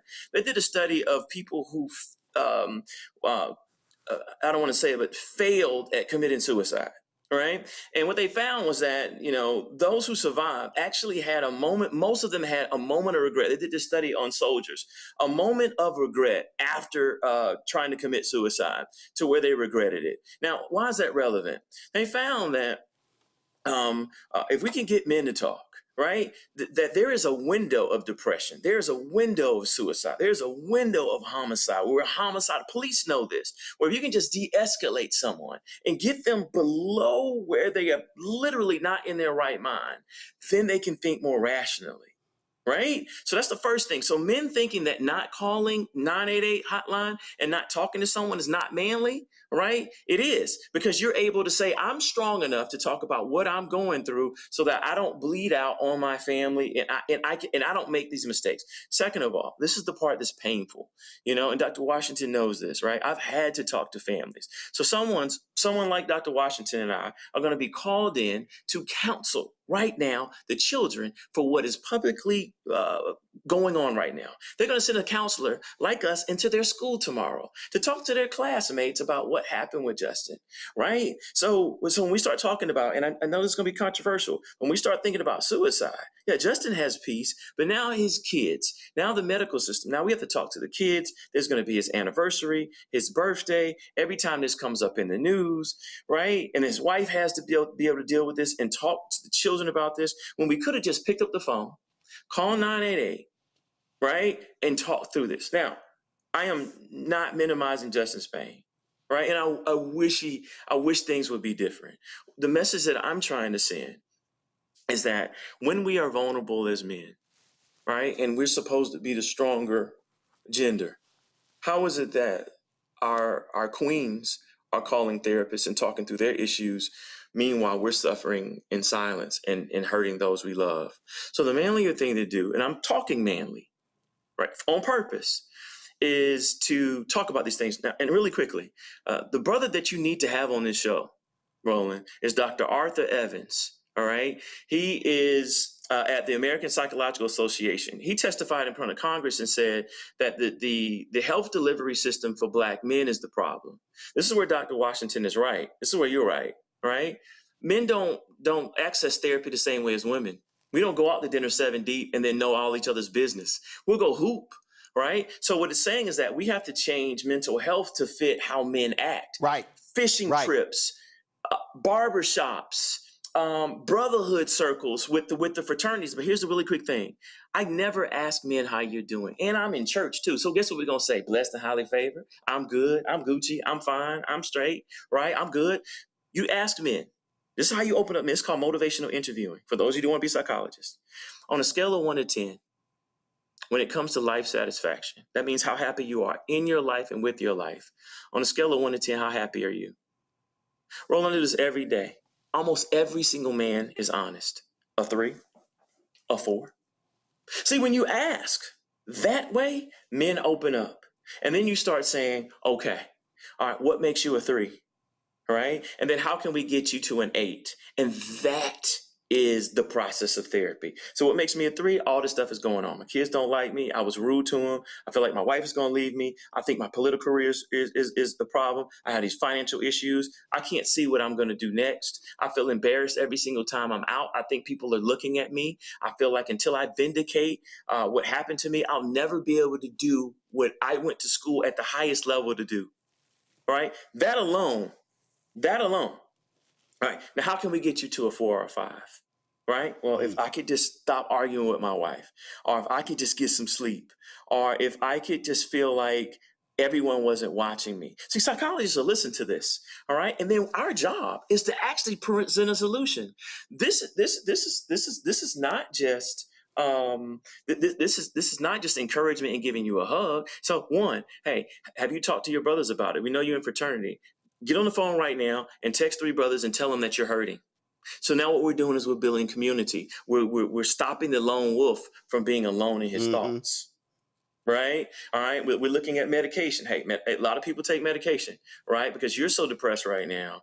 And we're also going to take this gun from you. We're going to confiscate the gun, right? So you don't have access to it. And we're going to have people stay with you. This is Dr. Washington's going to tell you, this is what we do all the time. We're going to have mama come. We're going to have cousins come, your frat come, and they're going to say, brother, while you're in this, we're going to make sure that you're not alone until we can get you into the right kind of care you need to walk you through this. So just in summary, we can't just do one-on-one therapy. That's not going to work. First of all, it's not enough of us. And 2, men don't really not a lot of men are going to be okay with that. But if you get men in these circles and we build a community where men come together and say, how you doing? And this happens in churches all the time. This is now the new men's ministry, right? And you ask me how we're doing. A lot of men be like, bro, I'm going through it. And then guess what men do? Men do not judge, right? And men say, hey, I've been there. What do you need? But we have to create these circles and make this manly and make this the new norm, so that men can feel like when they come, they can feel seen and heard, and they can model. So if that brother is able to open up about what's going on, that's modeling to me, because I probably have never seen that in my life. A man I respect be able to open and say this hurts. We've talked about 2 men talking about divorce, and I've been hurt before. I've been hurt to my core, right? Relationship stress is one of our top stressors. Right. But if I can be around 3 brothers that's talking about how relationships hurt, that's giving me permission to talk about my feelings without feeling that I am weak or something's wrong with me. I can actually repair and be human. I'm a human being. I have feelings, even though I'm male. Yeah, that's that normalizing piece, right? So you begin to, it gets normalized, and you realize that you're not alone. We also do the work. I love what you said, Dr. Tart, about the barbershop. We did work in DC. We keep doing this work around helping barbers see themselves as early responders to mental health challenges. And so we train them in mental health literacy. The sister asked about what are the movements. So there are many barbershop movements that exist to facilitate the process of not just discussing mental health issues, but the barber can say, hey, I noticed this in your child. I noticed this, whisper to somebody, talk to somebody, put them aside. And then even having the discussion inside the barbershop. So we have the barbershop discussions. This one's called Elevating the Crown. So we talk about issues like this. Again, we're taking mental health treatment and elevate it into the space where it's where we actually come together and commune. Because again, women will be together, men do together. But in the doing process, a man will let out something about themselves. And our motivation interviewing examples are powerful. But the way we ask certain questions is critical. Not just simply how you doing, but what today makes your life great. What could have made your life better today, right? So it's a simple process of getting people to be able to share something about what's going on with them. We also have a thing called Black Men Travel, bringing young folks and older people together to talk about the issue of traveling and movement. And because we understand that as you begin to engage and see yourself as a citizen of the world, it begins to normalize your behavior, begins to actually have you to think about something other than simply your problems that you're existing in. And in these Black Men Travel groups, the conversations has come up about, man, the reason why I can't travel right now is because I'm in arrears because of child support. But I want to be this. What I'm going to do, I'm going to support y'all on this. We're able to talk then about what does that mean for them. Others talk about what it meant for them to go through that process. And so we have these movements, the barbershop, the Black Men Travel, the cigar pieces. We're finding ways to be in community so that we're doing together. And so in our fraternities, you know, as my part of Make Us Out Five, a brother on my mind. I mean, it's one of those things about asking the fundamental questions. And I ask the question, really, do we allow ourselves to share? This is what's going on. And one brother in my chapter in Atlanta sent out, brothers, I'm not doing well today. Right. Pray for me. Boom. At that point, we stop it, right? Okay. So now you get in responses. But not only that, we start checking in because now it's like, man, well, how you doing? Right. You all right? Right. And then it becomes, we now realize that we just can't talk about bruh. You know, now it's like, no, there's some stuff happening. Let me, we have to give ourselves the permission I'm gonna read to be and feel in opportunities with. I'm gonna read this before I go to Dr. Carr. And again, this is why I need people to understand why we're having a conversation. So a sister writes on my Instagram in response to my post about this murder-suicide. Respectfully, this is not it. Nor is this the time to address this from a male perspective. This was domestic violence. There have been more than 4 women over the past 2 weeks who lost their lives at the hands of their husbands. The conversation should center safety, protection, and resources from abusive men. My response was simple. Yes, it is time. Because there's a brother out there who may be going through something similar. If I can reach him now, then we've succeeded. See, right there, when we start saying this ain't the time, it is. Because there could be somebody right now who's watching or listening who is thinking what Justin was. Or there could be a brother who has a friend or a cousin or someone who goes, whoa, hold up. I ain't never, y'all, I'm reading the comments. People are saying, my God, that first responder thing, I never thought about that. People are literally responding saying, man, I can do this stuff right now. That's why you can't wait to have a conversation. You could be literally saving somebody's life right now. And so we got to stop this. Well, this ain't the time. This ain't the time. This ain't the time. It actually is. I know he's been waiting long. This is why we have to say this as men, because this is something that women cannot understand. And there's no disrespect, right? They don't understand what it's like to be a man, right? We tested this, really. They tested AI and if men would talk to chats. Guess what the science showed? They showed that men not only preferred talking to AI chat, but men talked about all types of things to chat, about having issues with their sexual orientation, not wanting to be here, suicidal ideation, inferiority, right? Not measuring up. And here's why. Because they didn't have to face the stigma of what they thought another person would think of us. So when I had this robot that was giving me these resources and talking to me, they found that men, especially at midnight, 1 o'clock in the morning, were getting on this chat and it was filled with men that were opening up. So what does that mean? Because there was no judgment. Yes. So that means that we have to treat men as if we have an ego, right? Which is different from women. You talking to men, you talking to ego, all right? So that means that how do men open up? And if you put men in groups and you put men in community, there's a Bible verse that says, therefore confess your sins or your troubles one to another so that you can be healed, because the prayers of the righteous avails much. So when a brother reaches out and say, hey, I'm not good, all right? And we now make it routine as part of church, as part of barbershops, as part of the community, not only being in a fraternity, but just in general, we're just having a male check-in. Right. We're just checking in on guys, not only about, and we make it performance-based, not come if you have a problem, but this is about mental strength training. This is brothers holding the fence. You know, we can market. We know how to market to men, right? But in this marketing, we sit down and say how you're doing, and then men can support one another and get each other's cell phone numbers and check on one another. We don't do that. But now that we come and say, brother, I'm going to check on you because I know what it feels like to be with you. I'm going to come by and I'm going to check on you and I'm going to take you to breakfast 5 days this week until you feel better. Right. All right. I'm going to go to the doctor with you. You don't want to go. I'm going to go with you. Right. Or you don't want to, you need to exercise to get your mind. I'm going to go to the gym with you. Brother, I'm going to come. Or come stay with me. If it's getting hot at the crib, come stay with me because I'm going to walk you through this, brother. But I can't do that if you don't say that you're vulnerable, and then the community and the tribe is going to come in. And that's what we have to set up, is a radical shift in not only how we serve Black men, but men in general, to make sure that men have opportunities to open up and get help in a way that fits men. Dr. Greg Carr, the floor is yours. Thank you, Roland, and thank you, brothers. Brother Washington, Brother Kevin, we celebrate the ascension of your mother. She joins mine and so many of ours in ancestral repose.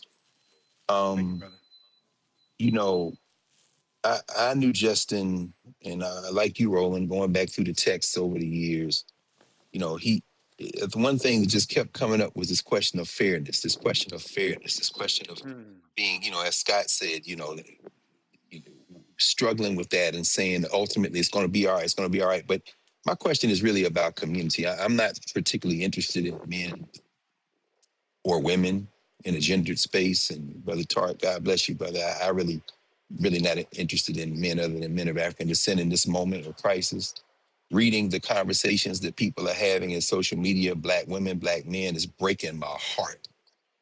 I got out of class this morning and got the news and just thinking about what it must feel like, you know, thinking about Dr. Fairfax, Dr. Selena, and this commitment to rise, to build together, to achieve, and then to have to anchor and be an anchor in a perpetual gale force storm, what she experienced. And then with Justin, thinking about him, it's almost nihilism. It's almost a form of release and surrender.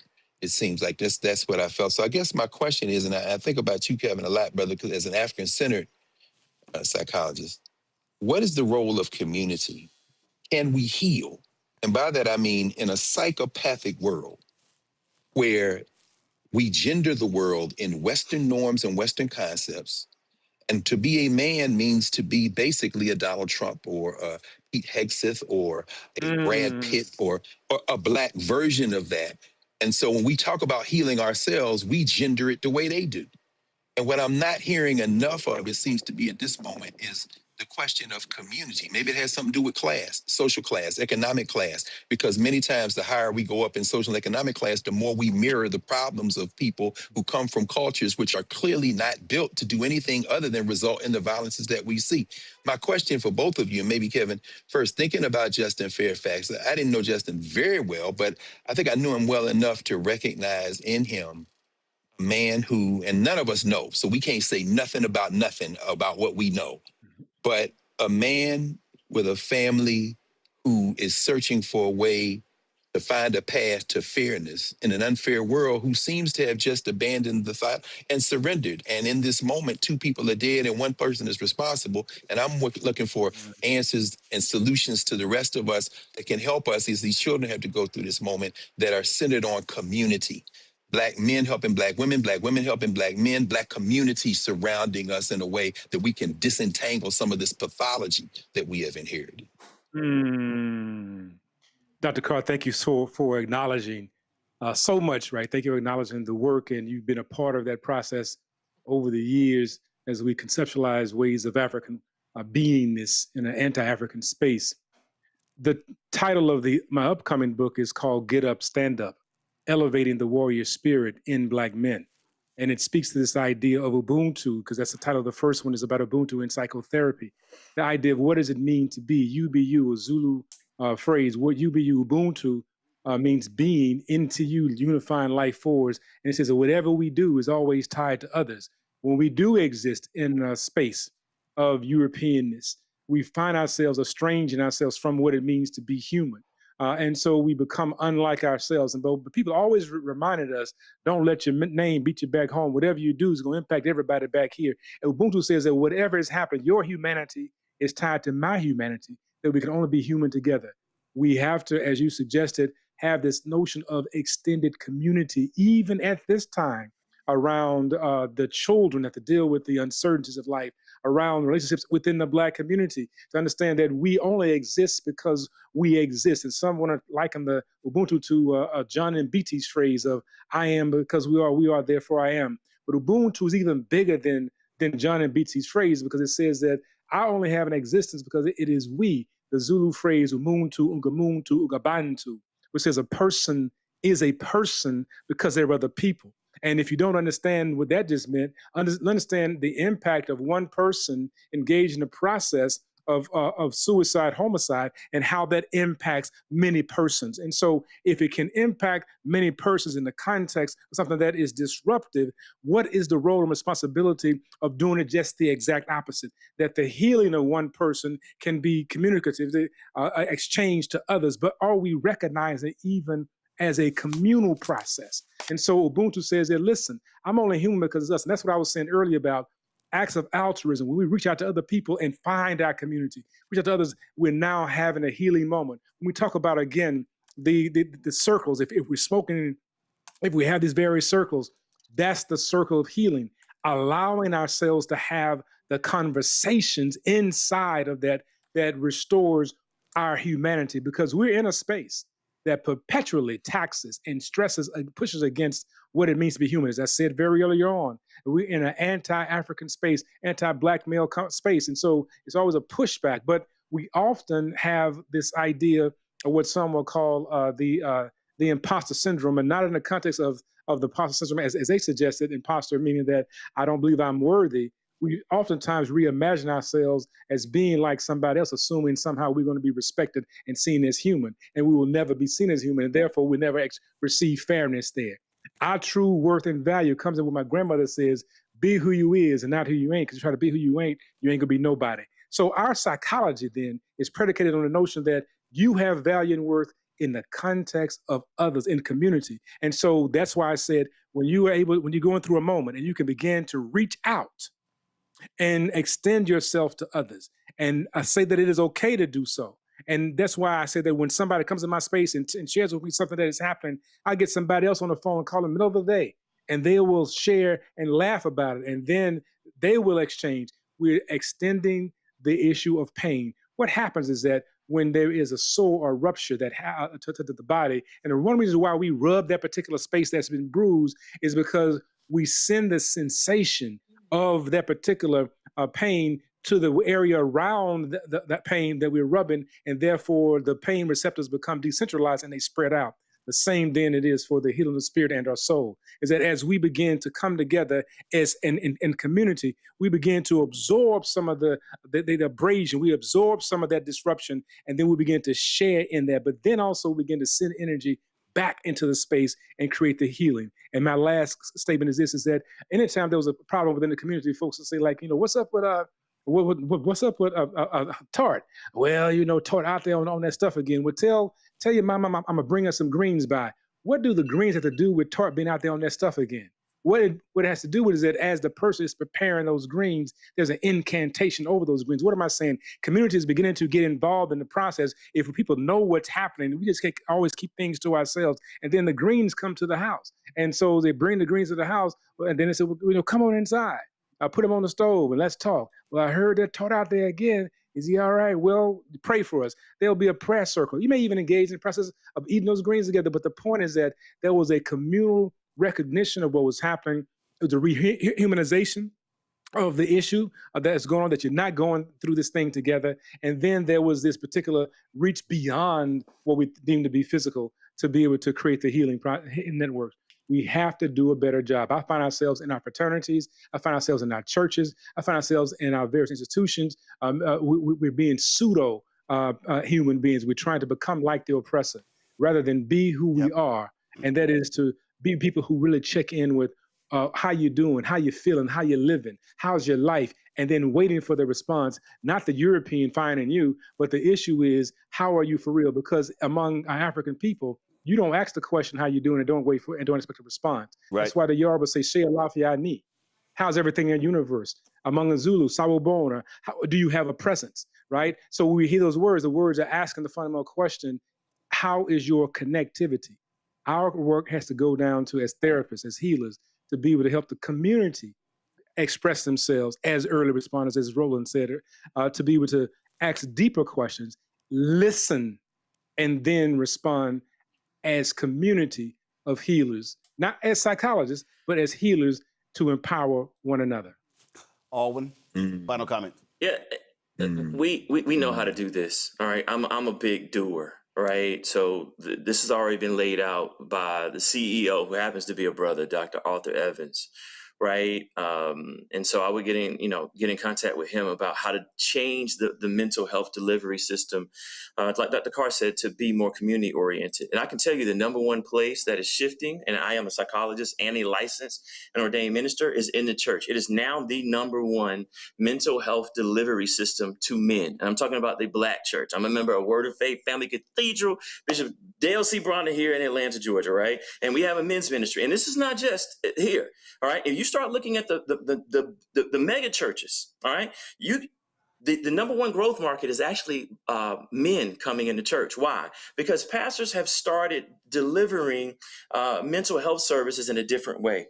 They start talking fishing trips, men's ministry where we play, but it becomes deeper, right? So one, the churches play a huge impact, surprise, surprise, in actually helping men to form community and then meet men where they are. Barbershops are another one. Gyms are actually changing. We're going to get together, and we're not just going to come work out together and see each other, but we're going to sit down and ask how one another's doing and build community, because like Dr. Washington, Dr. Carr said, we are communal. So we can't act like we're Eurocentric and we're individualistic. We're going to do this in college. College universities that are having mental health crisis, they are actually creating communities where they're getting men to check on men. And this is part of the culture. This is what you do on an ongoing basis. So when we change our mental health system to be more Afrocentric and to meet men where they are, using the churches, using the barbershop, using the fraternities, using 100 Black Men, using these organizations where people already are, using the basketball, and we start treating each other in community, all right, because we're never going to have enough psychologists, especially Black men, then we can start making a major dent, all right? And this is already, the research is already there. Now we just have to get policy to be able to shift and churches to get the funding to be able to implement this in a way in which men can receive it. I'm going to close this out with this. And I really need people to pay attention and to rewatch this, because I think a lot of people were hearing, but they were not listening. Someone in the chat said, I'm not going to call this person's name out. Normally, I put people on blast, but I'm not going to do that. Person said, I'm hearing a lot of needing help, but not enough of holding men responsible. I need the person to understand that the entire point of the conversation is actually male responsibility. The whole point of the dialogue, when Greg talked about community, when we were talking about first responders, we're talking about resources, we're talking about all these things. That's what we're talking about. We're trying to hold men responsible for self, then for their relationship with their loved one, spouse, then their relationship with their family, then now the extended family. And so I see so many people who want us to focus on domestic violence, which I totally understand. But I need to first understand, why is that man so angry? Why does that man respond? He's triggered and he start yelling and cussing and now verbally abusing the woman in his life. I need to understand why he's doing that. I can't say, bruh, why you keep cussing your woman out? If I don't understand why, if I don't know what his daddy did or what his daddy didn't do or what his uncle did or the men in life, if I don't know any of those things, if I don't know if that brother was abused, if that brother was sexually abused, if that brother was physically abused, I don't know any of those things. And so I need folk to understand that we are in this crisis. I had a sister hit me earlier, former TV anchor, very good friend of mine. She hit me and she said to me, give me 1 second. She sent me this text, and several other sisters sent me text saying that we're dealing with a crisis with this domestic violence. What can we do? And I'm like, y'all, if we do not confront with what is happening to the men in our community, the men in our families, the men in our lives, the grown men, if we don't see what is happening, and Nola talked about this, being on college campuses, what is happening among these young brothers, if you're not seeing the anger, the trigger in an 8 or 9 year old, well, then you're not going to understand when they're 18, 20, 25. That's true. So I need our folk to understand. And also, folk, let me be clear. The discussion we having, MSNBC Now not having, Fox News not having, CNN, ABC, NBC not having. They ain't giving this much time. What we have to understand is we have to be willing to begin to empower and train our people. If you were listening to this conversation, Alwyn and Kevin, we're giving you real life things that you can do right now to spot and see. When they said, text a brother, say, hey man, how you text them, check it with somebody. Ricky Smiley called me a week or two ago. Hey man, I don't know what may happen to me. I just want to tell you I love you. He said, I ain't got no other reason to call you. So that's right. I need folk to understand that men are literally yelling and screaming, I need help, but you can't hear it because they don't yell and scream the same way women do. Yeah. And so I need sisters to understand, and again, let me be clear. Serena did not deserve to be killed 7 bullets to her body. The pain and agony she went through. That was an amazing, beautiful sister. Now go back to the other photo. That was an amazing, beautiful sister. She did not deserve that. Her children, her son was the one who found her body in the basement and called 911. Her son now has to live with that. The actions of his daddy against his mama, he now has to carry that the rest of his life. He has to visually carry seeing his mama's body bloodied, dead, and then go to another part of the house and discover his daddy. So the actions of the man had a cascading impact. The actions of the man impacted his wife, impacts his son, impacts his daughter, impacts his brother, impacts his father, impacts his family, impacts her family, impacts the school children of his son and daughter, impacts their family and friends, impacts whether people go to his funeral or her funeral or both of their funerals, impacts the neighbors. So the action, that single action of one individual has had a cascading impact. So why in the world would we not want to deal with all the stuff before it gets to that point? Roland, here's where they're coming from. It's really quickly. All right. One of the pillars of domestic violence treatment is accountability. I know where they're coming from, and I also know where you're coming from. Right. So what they're talking about. So think about what literally happened. So I'm in pain. Because I'm in pain, I'm going to cause you pain. Right. She didn't cause him, to take her life. All right. All right. So what they're saying is that there is an issue of where men have to be accountable for not blaming women for domestic violence. That's what they're talking about. And there's a point in which is men that have to say, you know what, I'm responsible for going to get treatment, right? If I would have gone to get treatment and everyone that came to me that said you need to get help, if I wouldn't have been so proud and say, no, I'm not going to do it, we would never be here. And I have to be accountable. So I think that the message in combining this is, as we're watching this as men, we have an obligation to be able to own our stuff and to be able to say, I need some help. And I can't be the man I want to be if my stress is stressing my family. And on the other hand, what you're saying is that men are human beings and we know how to talk to men. If you start condemning men before you know the backstory, before you know what's going on with this brother, and Jesus taught in parables, he got to have a relationship.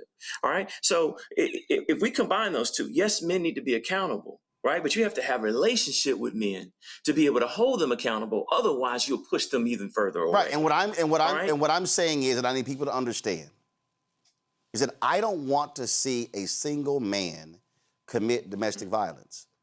I don't want to see a woman commit domestic violence. I don't want to see anybody putting hands on somebody or shooting somebody. But if I don't want to see that, then I've got to deal with all of the things that lead up to that. I just need people to understand, a person doesn't just go, okay, I'm gonna grab this gun and I'm gonna sit here and kill this person. No, there was a whole runway of things leading up to that. And what I am saying to people, I need us to recognize as a community, as individuals, as family members, that there's a lot of stuff that leads up to that. And so if we don't confront that stuff, then we're going to be dealing with this stuff. And if we do confront that, and there are men who have gone through the counseling, who have discovered their pain dating back to their childhood or whatever, who were physically abusive and who no longer are. So people say, oh, the person can never be healed. That's not true. There are examples of that. But what I'm arguing is, if we do not confront the real pain, agony that exists, and whatever the case, what is happening with a lot of these men who have experienced trauma and who are now taking it out on women and their kids and their family, their dog or whatever else, if we don't confront that, we're going to be right back here doing this story for another couple and another couple and another couple. And so having the conversation means to what you just said, Alwyn, earlier. Somebody could be watching this rebroadcast at midnight and at 1 a.m. And he could be one of those brothers, or he might be the brother of one of those brothers, or the cousin of one of those brothers. And because we had the conversation, that person may say, damn, you know what? I'm seeing it in my boy. I need to send them a text right now. That's why you have to have the conversation. Kevin Washington. Roland, thank you so much. Thank you so much. Thank you so much. Thank you for having this conversation. Dr. Kevin Washington, Dr. Alwyn Tart, I certainly appreciate both of you. Let me thank Nola for being with us. Let me thank Greg for being with us. Let me thank Scott for being with us. There were a lot of stuff that we were going to get to, but again, I could run that stuff tomorrow. So Morgan, sorry about pushing you. My Shop Black Star Network guest, sorry about pushing you. But I wanted to give this the appropriate space and time needed because, again, there's a lot of people hurting. And again, I was shocked and stunned. And I had this urgent alert call. This is from a Boule gathering. This is Justin and Serena. This is the photo. And I went back, and this is when he won the primary. It was on my TD1 show. This is us at the party there. Amazing smiles. But today there's no smiling. Today there's pain. Today there's sickness, there's anger, there's tragedy. What those kids are now having to deal with is unfathomable. What the family, her family, his family, have to deal with is unfathomable. But our desire is to make sure that we're not at this place with somebody else. And that's what our goal is. Let me close out with Black Sun Network headlines with Brittany Noble.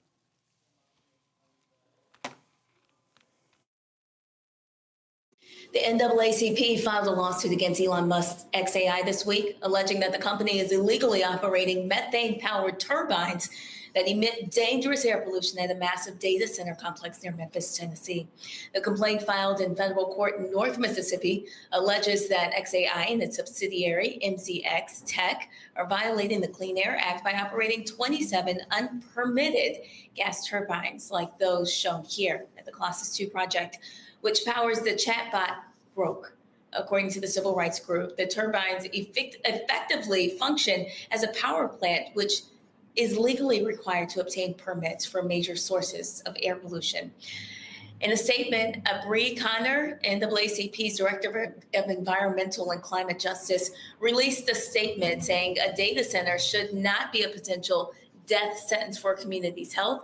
By looking to evade clear air laws to operate city turbines that emit population and known carcinogens, these companies are following a shameful, familiar pattern, asking Black and frontline communities to bear the toxic brunt of innovation. The Colossus 2 turbines are located in South Haven, Mississippi. That's about 13 miles from Memphis.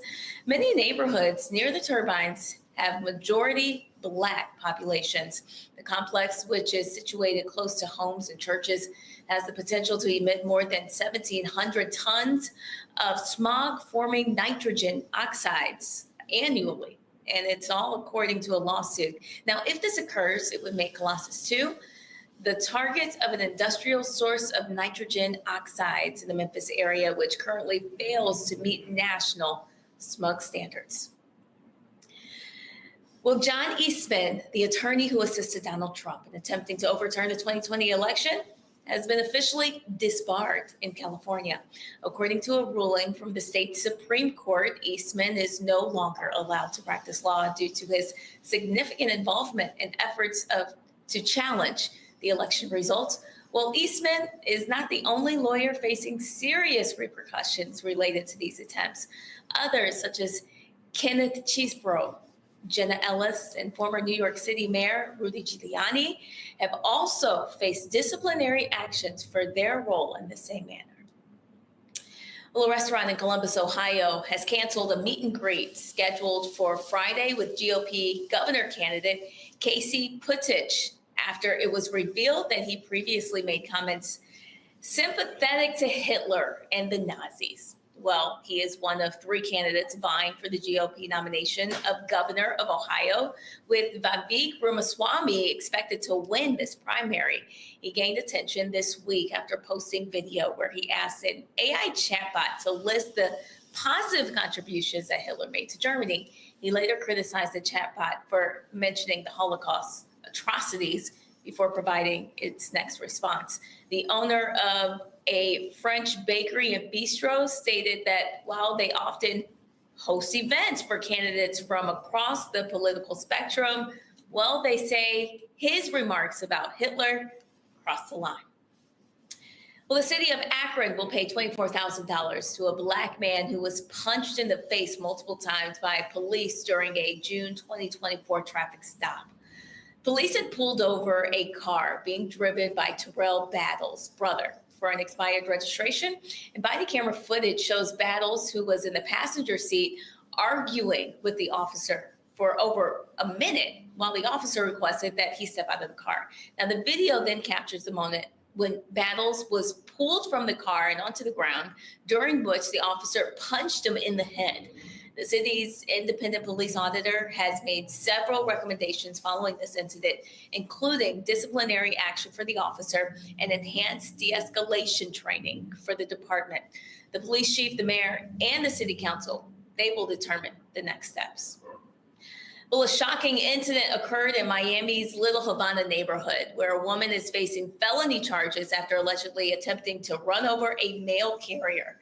According to police reports, a Black postal worker was walking for her route when a child approached her to collect her mail for their home.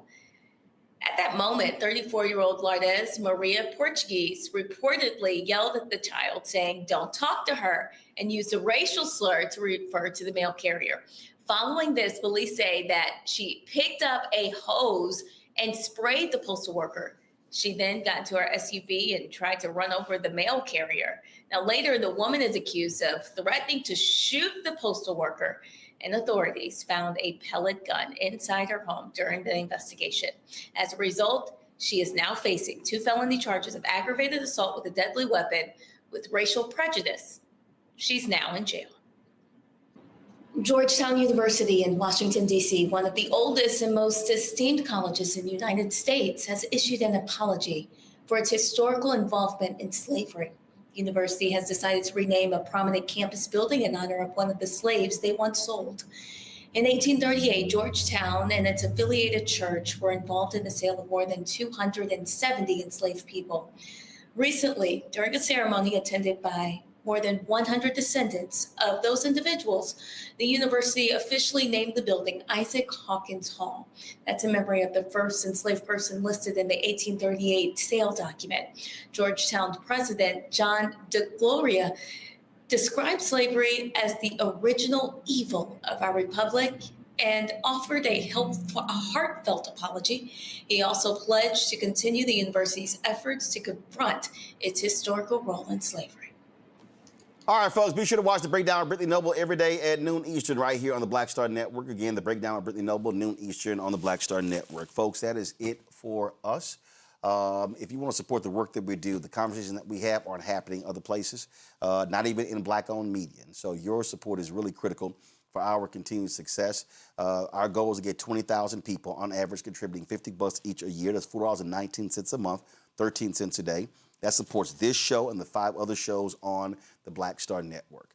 And listen, our costs are real. Expenses are real. And so your support is absolutely vital. We don't charge for subscriptions. We want to keep our content as available, widely available to as many people as possible. And so if you could please contribute, if you have not done so, please do so. Join the 38,000 other people who have done so. If you want to do so via Cash App, use the Stripe QR code. You see it right here on the screen. Click the Cash App button to contribute. You can also use it for credit cards as well. Checks and money order. Make it payable to Roland Martin Unfiltered, P.O. Box 57196, Washington, D.C. 20037 7-0196. PayPal, R. Martin Unfiltered. Venmo, RM Unfiltered. Zelle, Roland at RolandSMartin.com. Roland at RolandMartinUnfiltered.com. Be sure to download the Black Star Network app. iPhone, Android phone, Android TV, Apple TV, Amazon Fire TV, Roku, Samsung Smart TV. So please go to all of those. And if you also want to get our swag, do me a favor. Go to shop blackstarnetwork.com. Listen, a lot of y'all, and I appreciate seeing y'all. We have our remote shows with your sweatshirts and your t-shirts on. And so please support us by going to shop blackstarnetwork.com. We got our t-shirts, our hoodies, our wall art, mugs, and more. All that stuff is available at shopblackstarnetwork.com. Also, we have Black-owned companies that are on there. You can support the various products that we have there by going to shop, go to our marketplace segment to support products. You name it, we got skincare companies. We got all sorts of companies that are on shopblackstarnetwork.com. We're supposed to have a segment today, but we're going to push that to another day because of the conversation that we had. So please go to shopblackstarnetwork.com. All right, folks, that is it. I will see y'all tomorrow right here. Roland Martin Unfiltered on the Black Star Network. Holla!